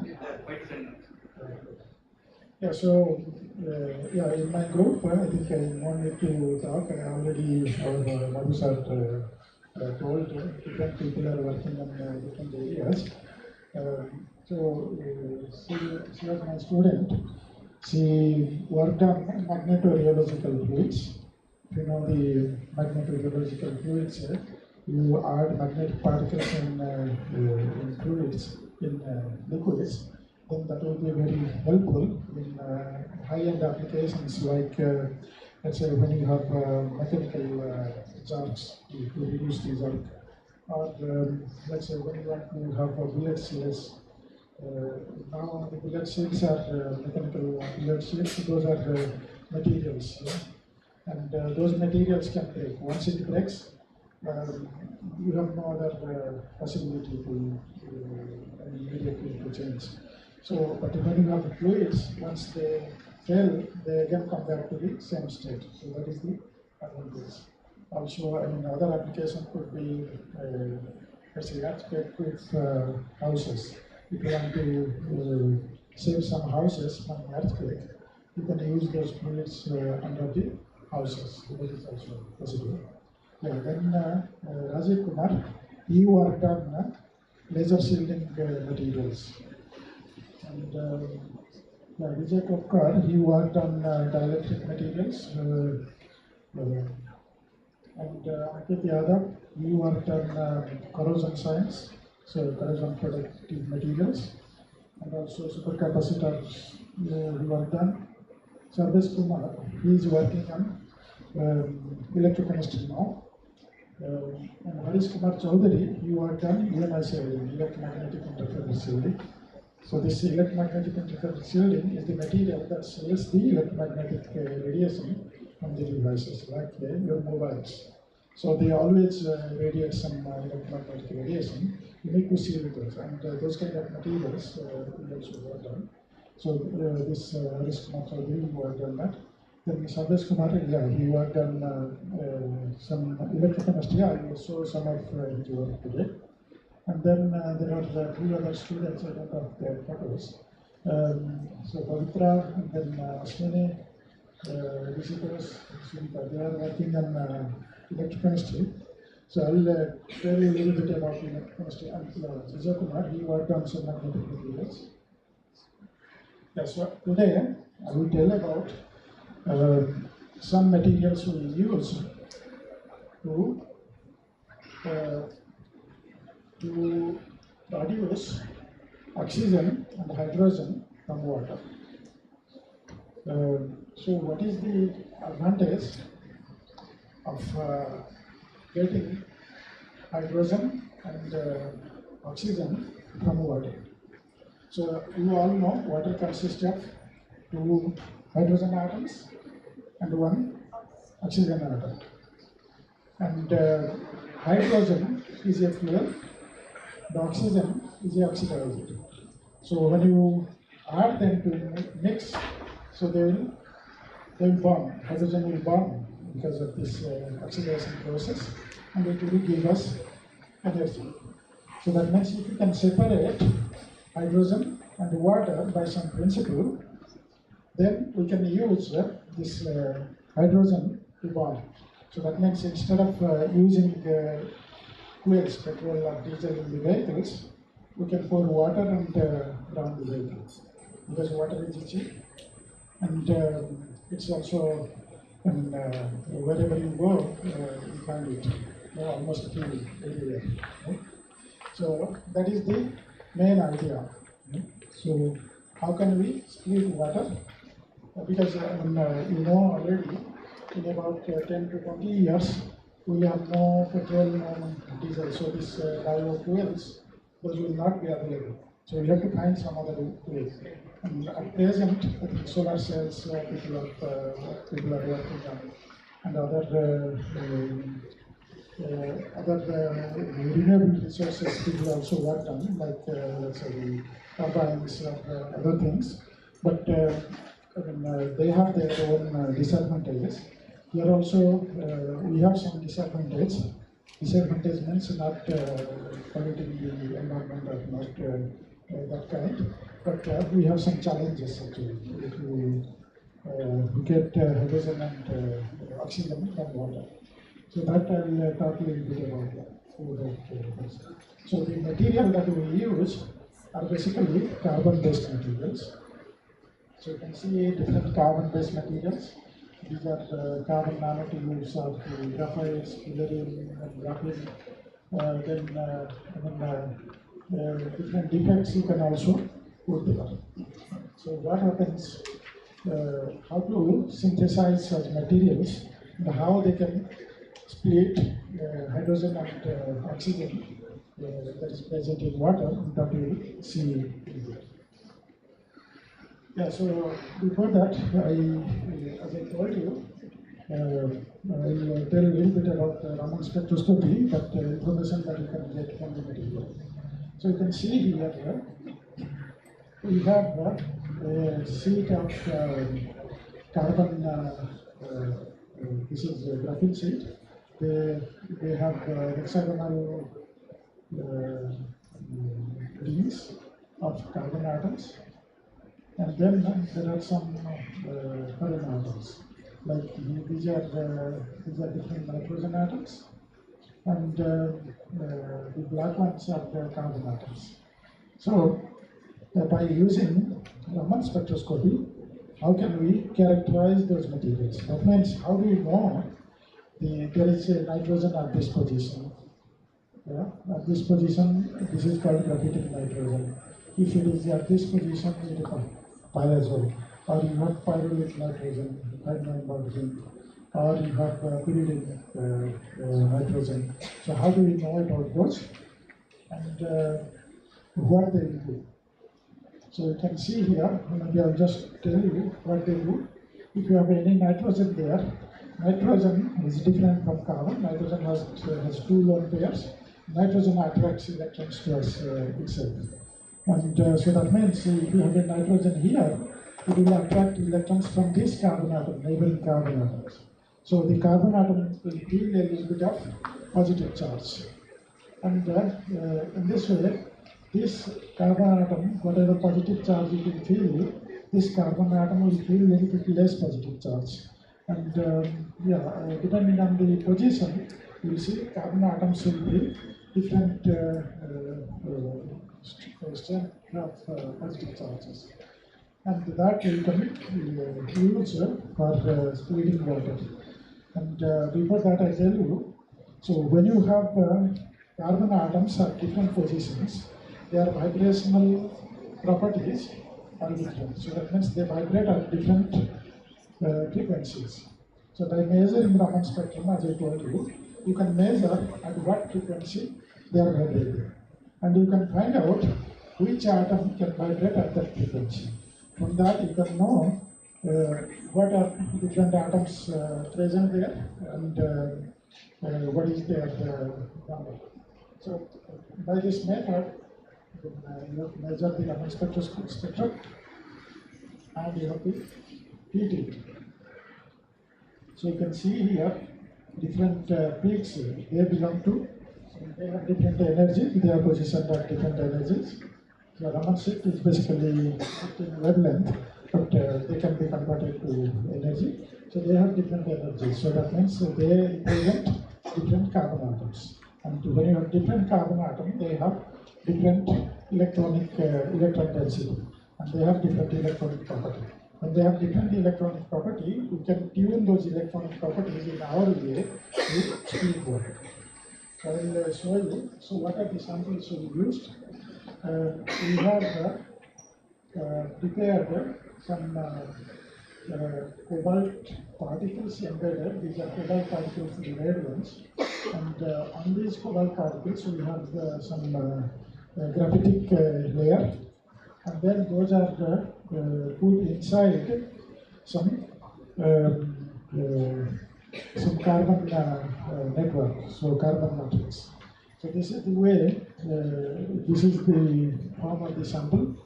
And here we prepared 3 samples. And these 3 samples, they differ in their cobalt content, cobalt particles, number of cobalt particles. So in the first case, we use lesser amount of cobalt nitrate, that's the precursor. So these particles will be smaller or the less number of particles than this. So then what we do the characterization. That means we have to know whether what we expected to get, whether we got that or not. For that, we have to do the characterization. What we do in characterization, we do ACM. ACM, as you know, maybe, they have very small wavelength, and because of their small wavelength, the electron beam, they can see even smaller objects that we cannot see through eye. So here you can see 2 micrometer scale, how at the this length scale, the material looks like. So you can see from the top, you will see these are black powders, but when you zoom in to 2 micrometer level here, so here you see 2 micrometer. That means 2 micrometer is hardly you can see by eye, but by electron microscopy you can see exactly how they look like. So you can see here the particles, they are present, they are very small. If it is 2 micrometer, these will be some nanometers, 20, 30, 40 nanometers or so. So you can see here the less number of particles in high particles, but here number of particles are more, and here it's even more. This way, you know there are particles present. Otherwise, by looking just through eye, you cannot know whether particles are present or not. Okay, and then we did TEM, so transmission electron microscopy. In this way, the electron beam that passes through the material, then we can see exactly what is inside the material. So that by SEM, scanning electron microscopy, we'll see what is outside the material. That means on the surface of the material, you can see on the surface. You cannot see what is inside. When you do TM, you can see also what is inside the material. So you can see here inside the material also, these particles, they are distributed everywhere. And then we do X-ray diffraction pattern, you do X-ray diffraction, and from there you can see the structure of material. So these particles that you saw was cobalt particles, what kind of structure they have. So if you, the students, when you study more about X-ray diffraction, you know that if the peaks are here, and that you have cobalt only in the material, so they belong to the cobalt FCC structure. And this way we know the structure of those cobalt particles, the small particles, 30 nanometer particles, are of a FCC structure. And then what kind of carbon atom we have. So here you can see here from this peak, as I told you,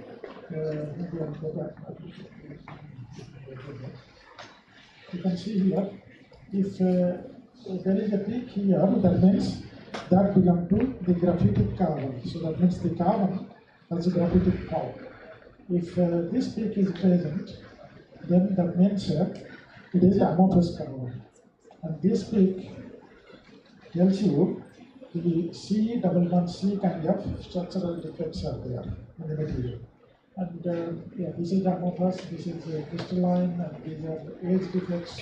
So that means if you want to know how big the, on average, how big the graphenic seeds are, then you have to calculate how much, what is the amount of ages you have. Accordingly, you can estimate the ages. So then, in this way, you can find out everything. And then, how much amount of amorphous carbon is there? How much amount of graphitic carbon is there? How do you know? You have to do TG. That means you have to burn some of the material. If it is amorphous carbon, it will burn faster, easily at lower temperature. But if you have graphitic carbon, it will burn little late at a high temperature. So that's what you will see here. So this sample, first sample contains more graphitic carbon. This contains more amorphous carbon. This is in between. So that way you can see here. And here also you can see there are a lot of porous structure because of the porous nature. This is beauty because of the porous nature that burns early at low temperature. Similarly, you can do a lot of characterization this way and find out what type of sample, whether whatever you expected, you got it or not. So that is what the purpose of the characterization is.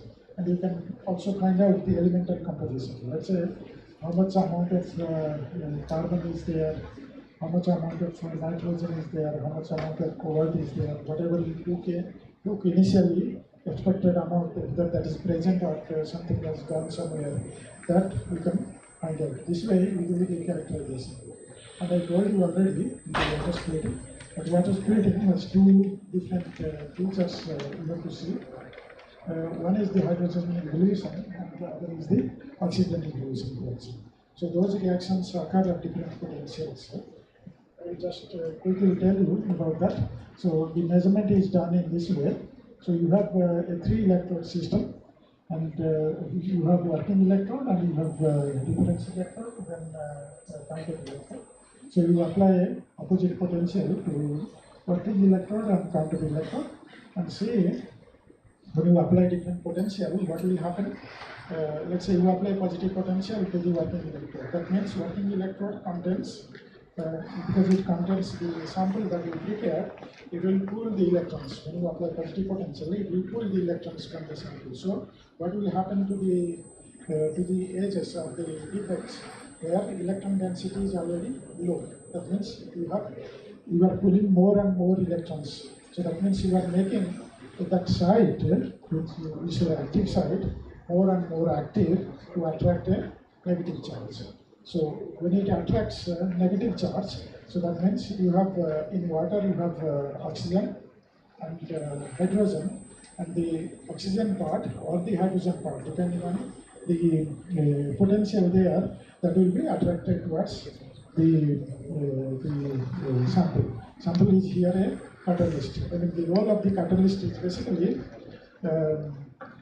to hold one atom strongly. So to split water, what you have to do?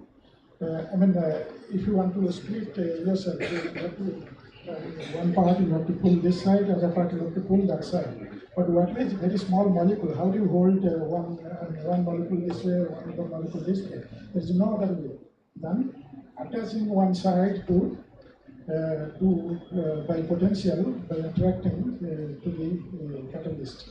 When you attract towards the catalyst, one end will be fixed there. When you apply potential more and more, the opposite type of atom, that will automatically repel away. That way you can split water, and that's what happens here. I don't go into the mechanism that much, so but you can see here you have hydrogen going there, and when you bring electrons here, electrons they go to the electrode, and when you have more and more electrons here, the hydrogen that goes there and attaches, and that hydrogen when you have more and more field, then this OH minus repels away.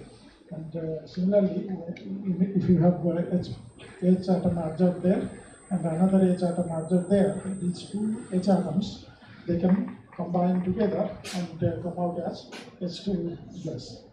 And that's what happens here. But you can see here, when you have different amount of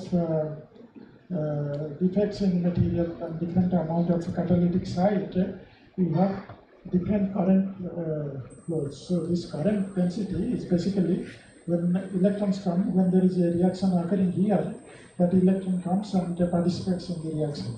And because of that, the current flows. That means if you have one electron coming in the current, that means one reaction is taking place. So from that, by measuring the current, you can say the reaction is taking place.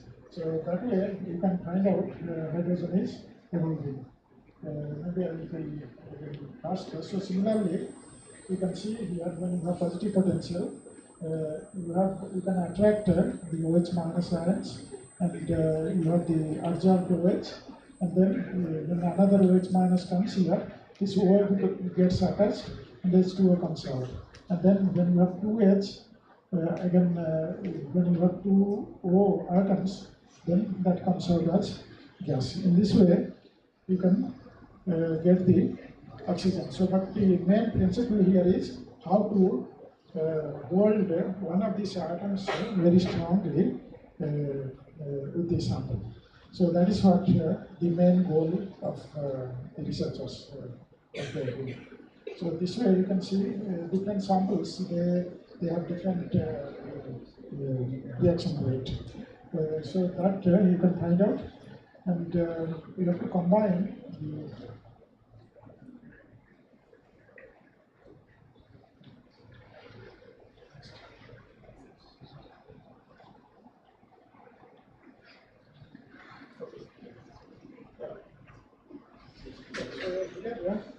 you see that I have compared the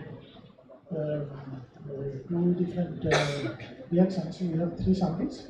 All these three samples, they show different activity for the, let's say, H2 evolution as well as oxygen evolution. So you can see some pictures here. So here we have the sample, very small amount of sample, and we have a inverted measuring cylinder, and that measures how much, and when gas produces here, that you can see gas is producing, and that gas goes and collected here. And depending on the potential, we know whether it's hydrogen or whether it's oxygen. And when we see, I mean, here, this level, the solution level, that comes down and down because more and more gas collected there. And in this way, we measured different gas volumes. So you can see here different samples, they show different rate of gas evolution. This is H2, the red one is O2 evolution, and the brown one, that is H2 evolution. So you can see here for the third sample, that shows very good gas evolution rate. So in this way, you can generate hydrogen and oxygen and water.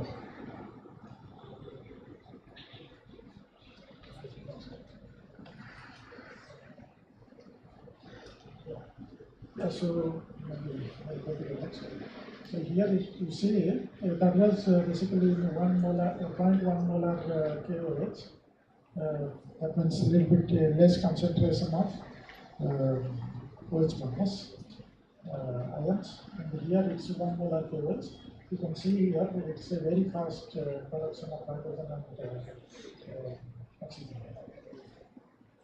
Yeah, so you can see here the principle is basically like that, as I explained. What happens there? You have the particles, those metal particles in pink color, and those metal particles, they push the electrons to come to the top, to the edges, and those edges become more and more electronically active, and those activity will be further supported by the applied potential. In this way, it attracts either the hydrogen atoms in the water or the oxygen atoms. And when there are atoms there, the other part will get repelled. So this way, you can get hydrogen or oxygen production. And here, it is without any KOH, electrolyte was not ionic electrolyte, but it was only water. When it was only water, the rate of hydrogen evolution was slow. But when we add a little bit of KOH, that means we get the solution very basic. Then you see, in the other cases, the gas evolution rate was very high. I think I'll stop here, but before that I just tell you the conclusion. So you can see here, many people have tried in different materials. We have also done it in our material. So we got a very good gas production rate. So I didn't tell you anything, but it is, we used banana leaf and cobalt nitrate solution. So you saw the picture earlier. So this banana leaf is readily available. You can dry it and burn it in cobalt nitrate solution. Then the sample will get formed. So that means it's not very difficult process to synthesize the sample, but you can get very good gas evolution rate. So that will this will be very helpful in scaling up the synthesis process, as well as getting a lot of hydrogen and oxygen gases. So that this will be helpful in finding a solution to our fuel deficiency that is going to come in the near future.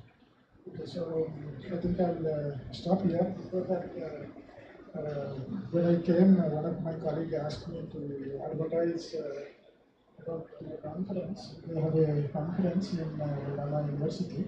It's advances in material science and technology. So if you're interested, then you can also join there. Yeah, thank you very much. And if there are any questions or doubts, you can ask me. Thank you.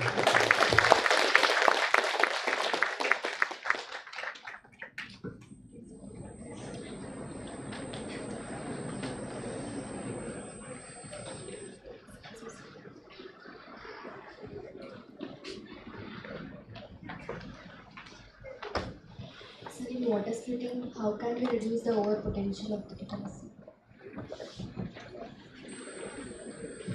Yeah, it's a very good question. How to reduce the overpotential?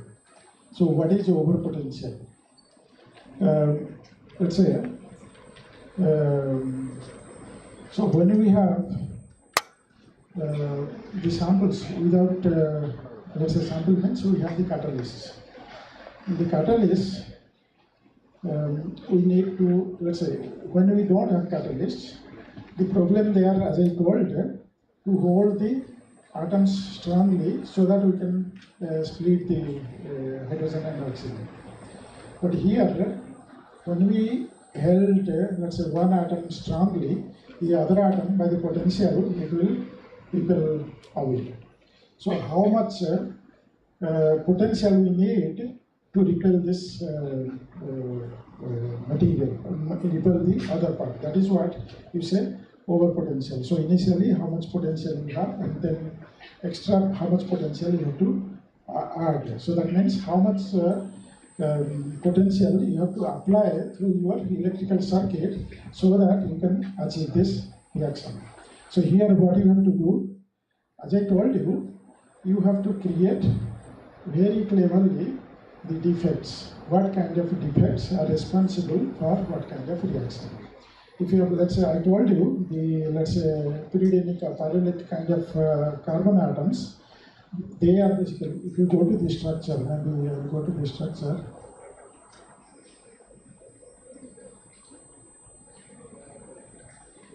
Yeah. So let's say you have one defect here.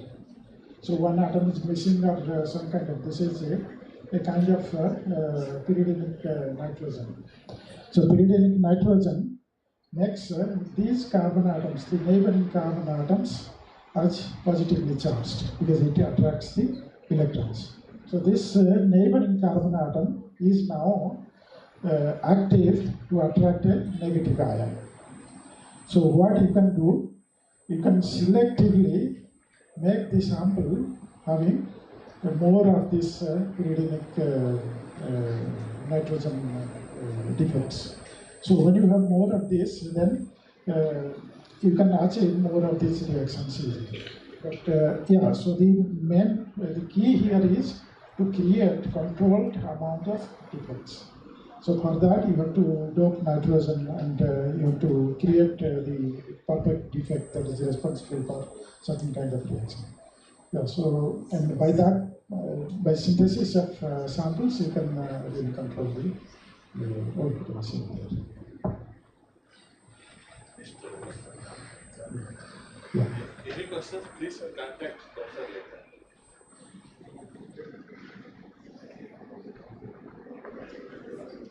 Yeah, is there any other question? Okay then, yeah, thank you very much.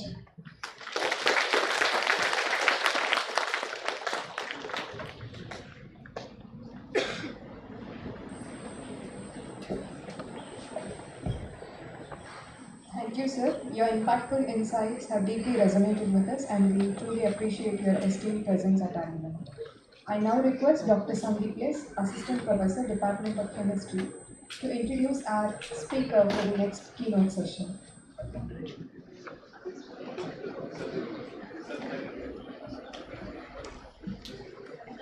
Good afternoon, everyone. So it's my privilege to introduce our next speaker, Dr. Vishwas Lakhodi. So please have a seat on the desk. So he is currently a Chief Data Protection Officer at Smarter Spaces, and his research areas include information security and privacy, IoT, AI, wireless system, and cloud and edge computing. And he has 23 plus years of industry and R&D experience in his domain. And he obtained his PhD in ICT wireless communication from Brno University, Czech Republic, and he has got 2 Marie Curie postdoctoral fellowships, the prestigious one, and he did in Greece and Italy. So he is presently a chair for Marie Curie Alumni Association India chapter, and he is vice chair for IEEE Mysore subsection. So now I request Dr. Vishwas Lakundi to continue the session.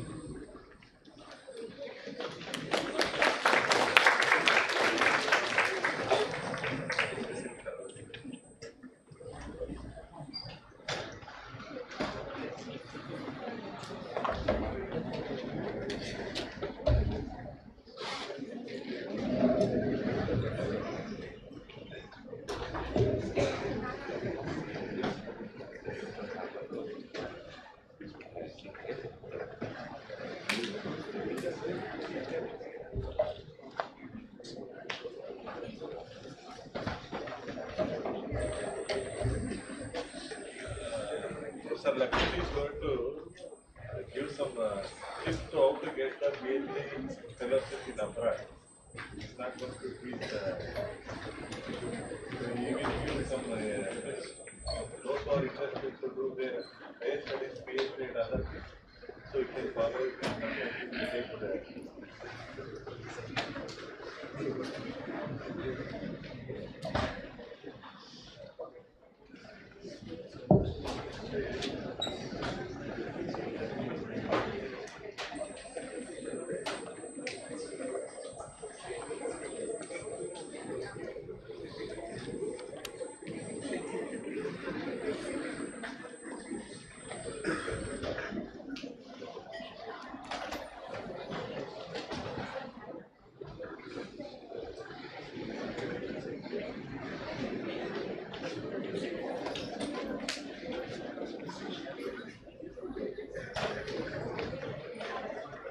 Namaskara.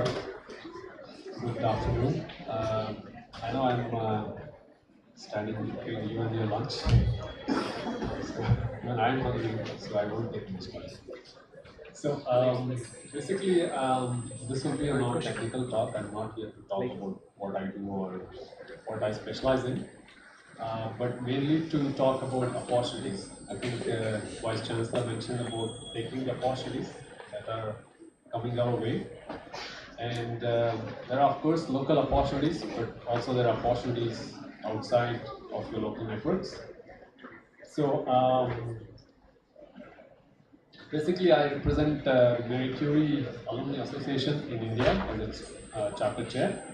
And also, I volunteer for IEEE. So, there are many opportunities, especially for youngsters. If you want to pursue your PhD, or if you already have a PhD, if you want to pursue a postdoc, and so on. So I will touch upon a little bit on these topics. But before we go there, do you know who this person is? Okay, I think everybody knows about it. Great. So before we really talk about Marie Curie opportunities, because Marie Curie, of course, a very prominent scientist. I think the most prominent of the 20th century, and I think most of you know who Marie Curie is. But if you can open your mobile phone, for example, if you're connected, you can scan this code.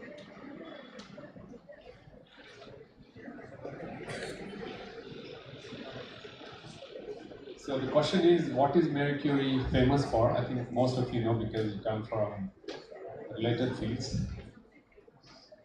So if you have already scanned this, you can still scan. Okay.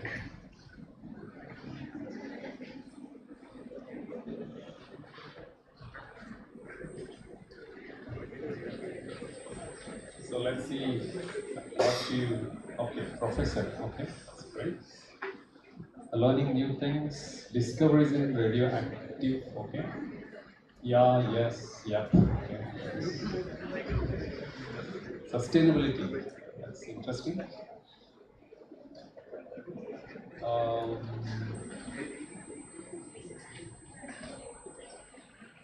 yeah, many people, discovery of radioactivity, scientists, okay, chemist, yes, it's really interesting.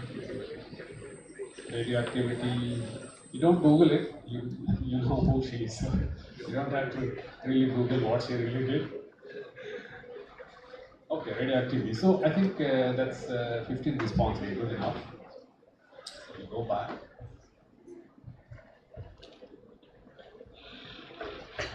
So Marie Curie, very prominent scientist of the 20th century, born in Poland, but lived most of her professional life in France. And she was the first person to have been awarded Nobel Prize in 2 different subjects. You know which subjects? Yeah, physics and chemistry. And many things are named after her. The first one is one of the elements is curium. I think number 94 or something. I think it's curium. It's also named after her. And also the quantity of radioactivity is also measured in Curie, CI, right? So it is named after her. And there is a Curie Institute, both in Paris as well as Warsaw. They do a lot of cutting-edge research in radioactivity and related fields, of course. And she coined the term radioactivity. So radioactivity, as we know, as you all mentioned in the poll, this was coined by Marie Curie. Actually, her name was Maria Sklodowska when she was born, and she got married to Pierre Curie, and she's known in France as Marie Curie. Okay, so why Marie Curie is very relevant? If you know her biography, she did most of her research in very difficult times. She didn't have a proper laboratory, and World War I was it happened during her career. For example, the World War I, when it happened, she was doing her research in Paris, and it affected her really badly. So in spite of all those difficulties and challenges, she was the one who won 2 Nobel Prizes, right? So if at all something that difficult can challenge a person, but she still could, end up having 2 Nobel Prizes, I think we are in a very better shape. We have laboratory access, we have resources in front of us. I think we can do definitely much more, right? So that's an inspiration for us. Of course, I represent Marie Curie Alumni Association. I was a fellow twice, very fortunate to have been a fellow twice, Marie Curie Fellowship in Europe. So I'm going to talk more about that. I will skip a lot of slides here. Okay, so there are a lot of fellowship opportunities in Europe. Okay, so just mentioning Europe because Marie Curie is one of the most prestigious fellowships available in this world. I think you've heard about Humboldt and many other scholarships, Commonwealth scholarships in the UK. Marie Curie applies to scholarships and fellowships applicable to Europe. So any country in Europe, they have access to these fellowships.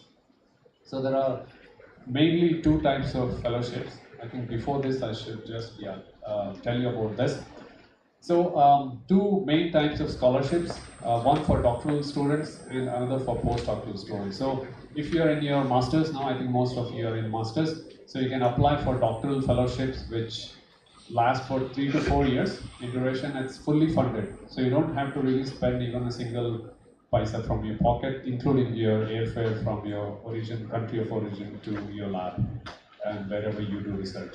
So 3 to 4 years, fully funded scholarships and very good amount of scholarship that you can imagine. And the next one is the postdoctoral fellowship. They call it as PF. Usually lasts for 2 years. So this is very competitive, and I can tell you the success rate for postdoctoral fellowships is only about 7%. So out of 100, only 700 applications, only 7 end up getting it successfully. So it's pretty competitive. And the current program in which this fellowship is available is called Horizon Europe, that is running from 2021 till 2027. So you can see budget of almost 7 billion euros, almost $1 billion every year. this is available for researchers from any country, any field. There is no restriction. You have to be a computer scientist or AI or all these fancy terms. You can do research in basic sciences, any field under the sun. The scholarship is available and the fellowships are available. So the main principles that drives Mary Skłodowska-Curie actions. This is called MSCA in her honor. Excellence. So any application, it's purely awarded on merit. So your past work, your publications, your collaborations, whatever you've done, and your grades in your bachelor's and master's. Only those things they drive the award, and those who are successful are really in the top 10% in the whole world. Okay, so and mobility, and it's not just you're working in chemistry and you will just sit in the lab and work on your project. It's not encouraged in Marie Curie fellowships. Mobility is one of the key factors. So you will be associating with another couple of labs, maybe in the same country or outside the country, and there will be a lot of collaboration. So all this work, for example, even Marie Curie, she collaborated with her husband. He was a physicist, and also later on, a lot of people she collaborated with. And in her own family, there were 4 Nobel laureates: her husband, herself, her daughter, and son-in-law. So you can see collaboration can lead to really good things, right? So mobility is one of the key factors in these fellowships, and the approach is bottom-up. So it's never top-down approach, is all bottom-up and open, and it's open to any area, as I told you before. And when you're recruited, the benefits are excellent. So for example, PhD scholarship will be close to about $2,500, euros per month. And postdoc fellowships, they start from 3,000 to 6,000 euros per month. So you can imagine the amount of money that is spent on each fellow, right? And also they fund you to attend conferences. You can set up your own mini lab inside the facility, and you can collaborate with external researchers, whether it is in India or US or anywhere in the world. And there are a lot of benefits. And also inclusive. It's not like in Marie Curie's time, even though she invented polonium, radium, and also she coined the word radioactivity, she was not allowed to speak in some of the conferences because she was a woman. Those were the times, right? So a lot of things have changed, and Marie Curie fellowships are very inclusive. Whether it doesn't matter which country, which original ethnicity, race, gender, no bias. It's all inclusive. And also the supervision, because this is an important part, especially when you're doing your PhD, your supervisor matters a lot, because most often they define the course of research for you, unlike postdoctoral, because you already are established and you know what you want to do in your research. But PhD, you need a very good researcher, a supervisor. So these supervisors, especially in Europe, most of the top guys in their fields, they join as professors in the universities, unlike in some of our institutes here. So you can be guaranteed that the professor that you will work with, they are well qualified, top of the field, and you will get really good guidance and mentorship. And also, because this is publicly funded fellowships paid for by taxpayers' money in Europe, so the Marie Curie Fellowship ensures that you are working on some real problems. It's not like you're doing something but it's of no use at the end of your fellowship. So there is a lot of applicability, and it also encourages responsible research and innovation, so that once you're done, maybe you can open your own say startup, or you can start your own lab. The intention is that it's not like I had a good time in Europe and I'm going back to my own country and I'm doing nothing. It's not like that. And once you're in that environment and ecosystem, you will think that, okay, I want to do something, and I want to open up my own lab, my own startup, or my own company, build a career, and also give the same opportunity to others. Because you have been benefited and you also want others to benefit. Okay, that is the motive. So briefly, so postdoctoral fellowships, the current call is opening in like less than 6 weeks. So 9th of April 2025 is going to open, and it closes on 10th of September. So there will be like almost 5 months of time to apply. But believe me, the fellowship, I mean the applications are pretty hard. So your applications have to be solid. You know, otherwise making it in the top 7% is pretty tough, believe me. So it takes a lot of time, a lot of effort, a lot of guidance, you know, in making your application. So that is postdoctoral fellowships 2025. And incidentally, last year, 2024, 144 from India, they were awarded postdoctoral fellowships in 2024. So this is increasing every year. Okay, so next year it could, you know, it could definitely reach 200. I'm very sure. So the second one is doctoral networks. It's opening 28th May and closes 25th November. And this cycle usually takes a year. So if you apply for your doctoral, for example, 28th of May, and the deadline being 25th of November, you can expect that it will not start until mid-2026. So you can plan that, right? So similarly for postdoctoral fellowship, it usually takes 6 months to 1 year to actually have the fellowship in your hand. Okay, the start date will be after 1 year after these dates. Apart from this, there are other opportunities called MSCA Co-Fund. Co-Fund is more like there is already somebody who has applied for funds, and they already have these projects and they're looking for researchers to work with them. This is much faster because they already have the funds with them. That is professors in institutions in Europe. Okay, so you can directly apply. For example, if you have a match with your professor or this project, you can directly apply and they will take interviews, probably online interviews, and if your publications, your interests match with the professors or the principal investigators, you directly make it. So here, the timeline is once you apply, you can join within 3 months.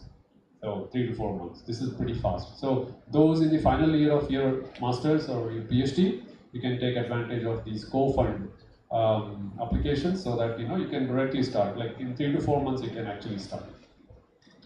And also staff exchanges. For example, if you're already working as a professor here in JSS Technical University, Science and Technology University, you also have options to go for staff exchanges. These are short-term, 3 months, 6 months, 9 months.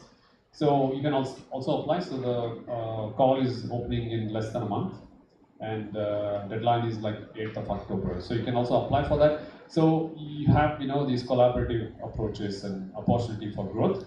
So you can collaborate with researchers or professors in Europe, and also you can do much more. And also you can invite them for similar secondments in your university. That is also possible. So if you want to explore these opportunities, I know this is very lot of information in very little time. Apologies for that, but this is the website. So you can search Mary Sklodowska-Curie Actions, MSCA. This website will open. You can see here Mary Sklodowska-Curie Actions, ec.europa.eu. So this is the website where everything is published. Every call, every opportunity, every funding opportunity is available here. You can choose the best one that is of interest to you. And as you can see here, these are open around the year. So a lot of time given to applicants for submitting their applications. And also there is one more website called EURAccess. You can see it here. euraccess.ec.europa.eu. This will tell you more about co-funding, like people already having funds, but they're looking for researchers, both PhD as well as postdoc. Those are advertised on this website. So as you can see here, these are hosting offers, jobs and opportunities, partnering. For example, if JSS STU wants to partner with a university in Europe, that is also possible. And also find researchers. For example, if you are looking like you have funds and you're looking for, say, researchers elsewhere, that is also possible. And also entrepreneurs. So for example, if you have an idea but you want entrepreneurs to come and work with you, that is also possible. So many different ways in which you can take part.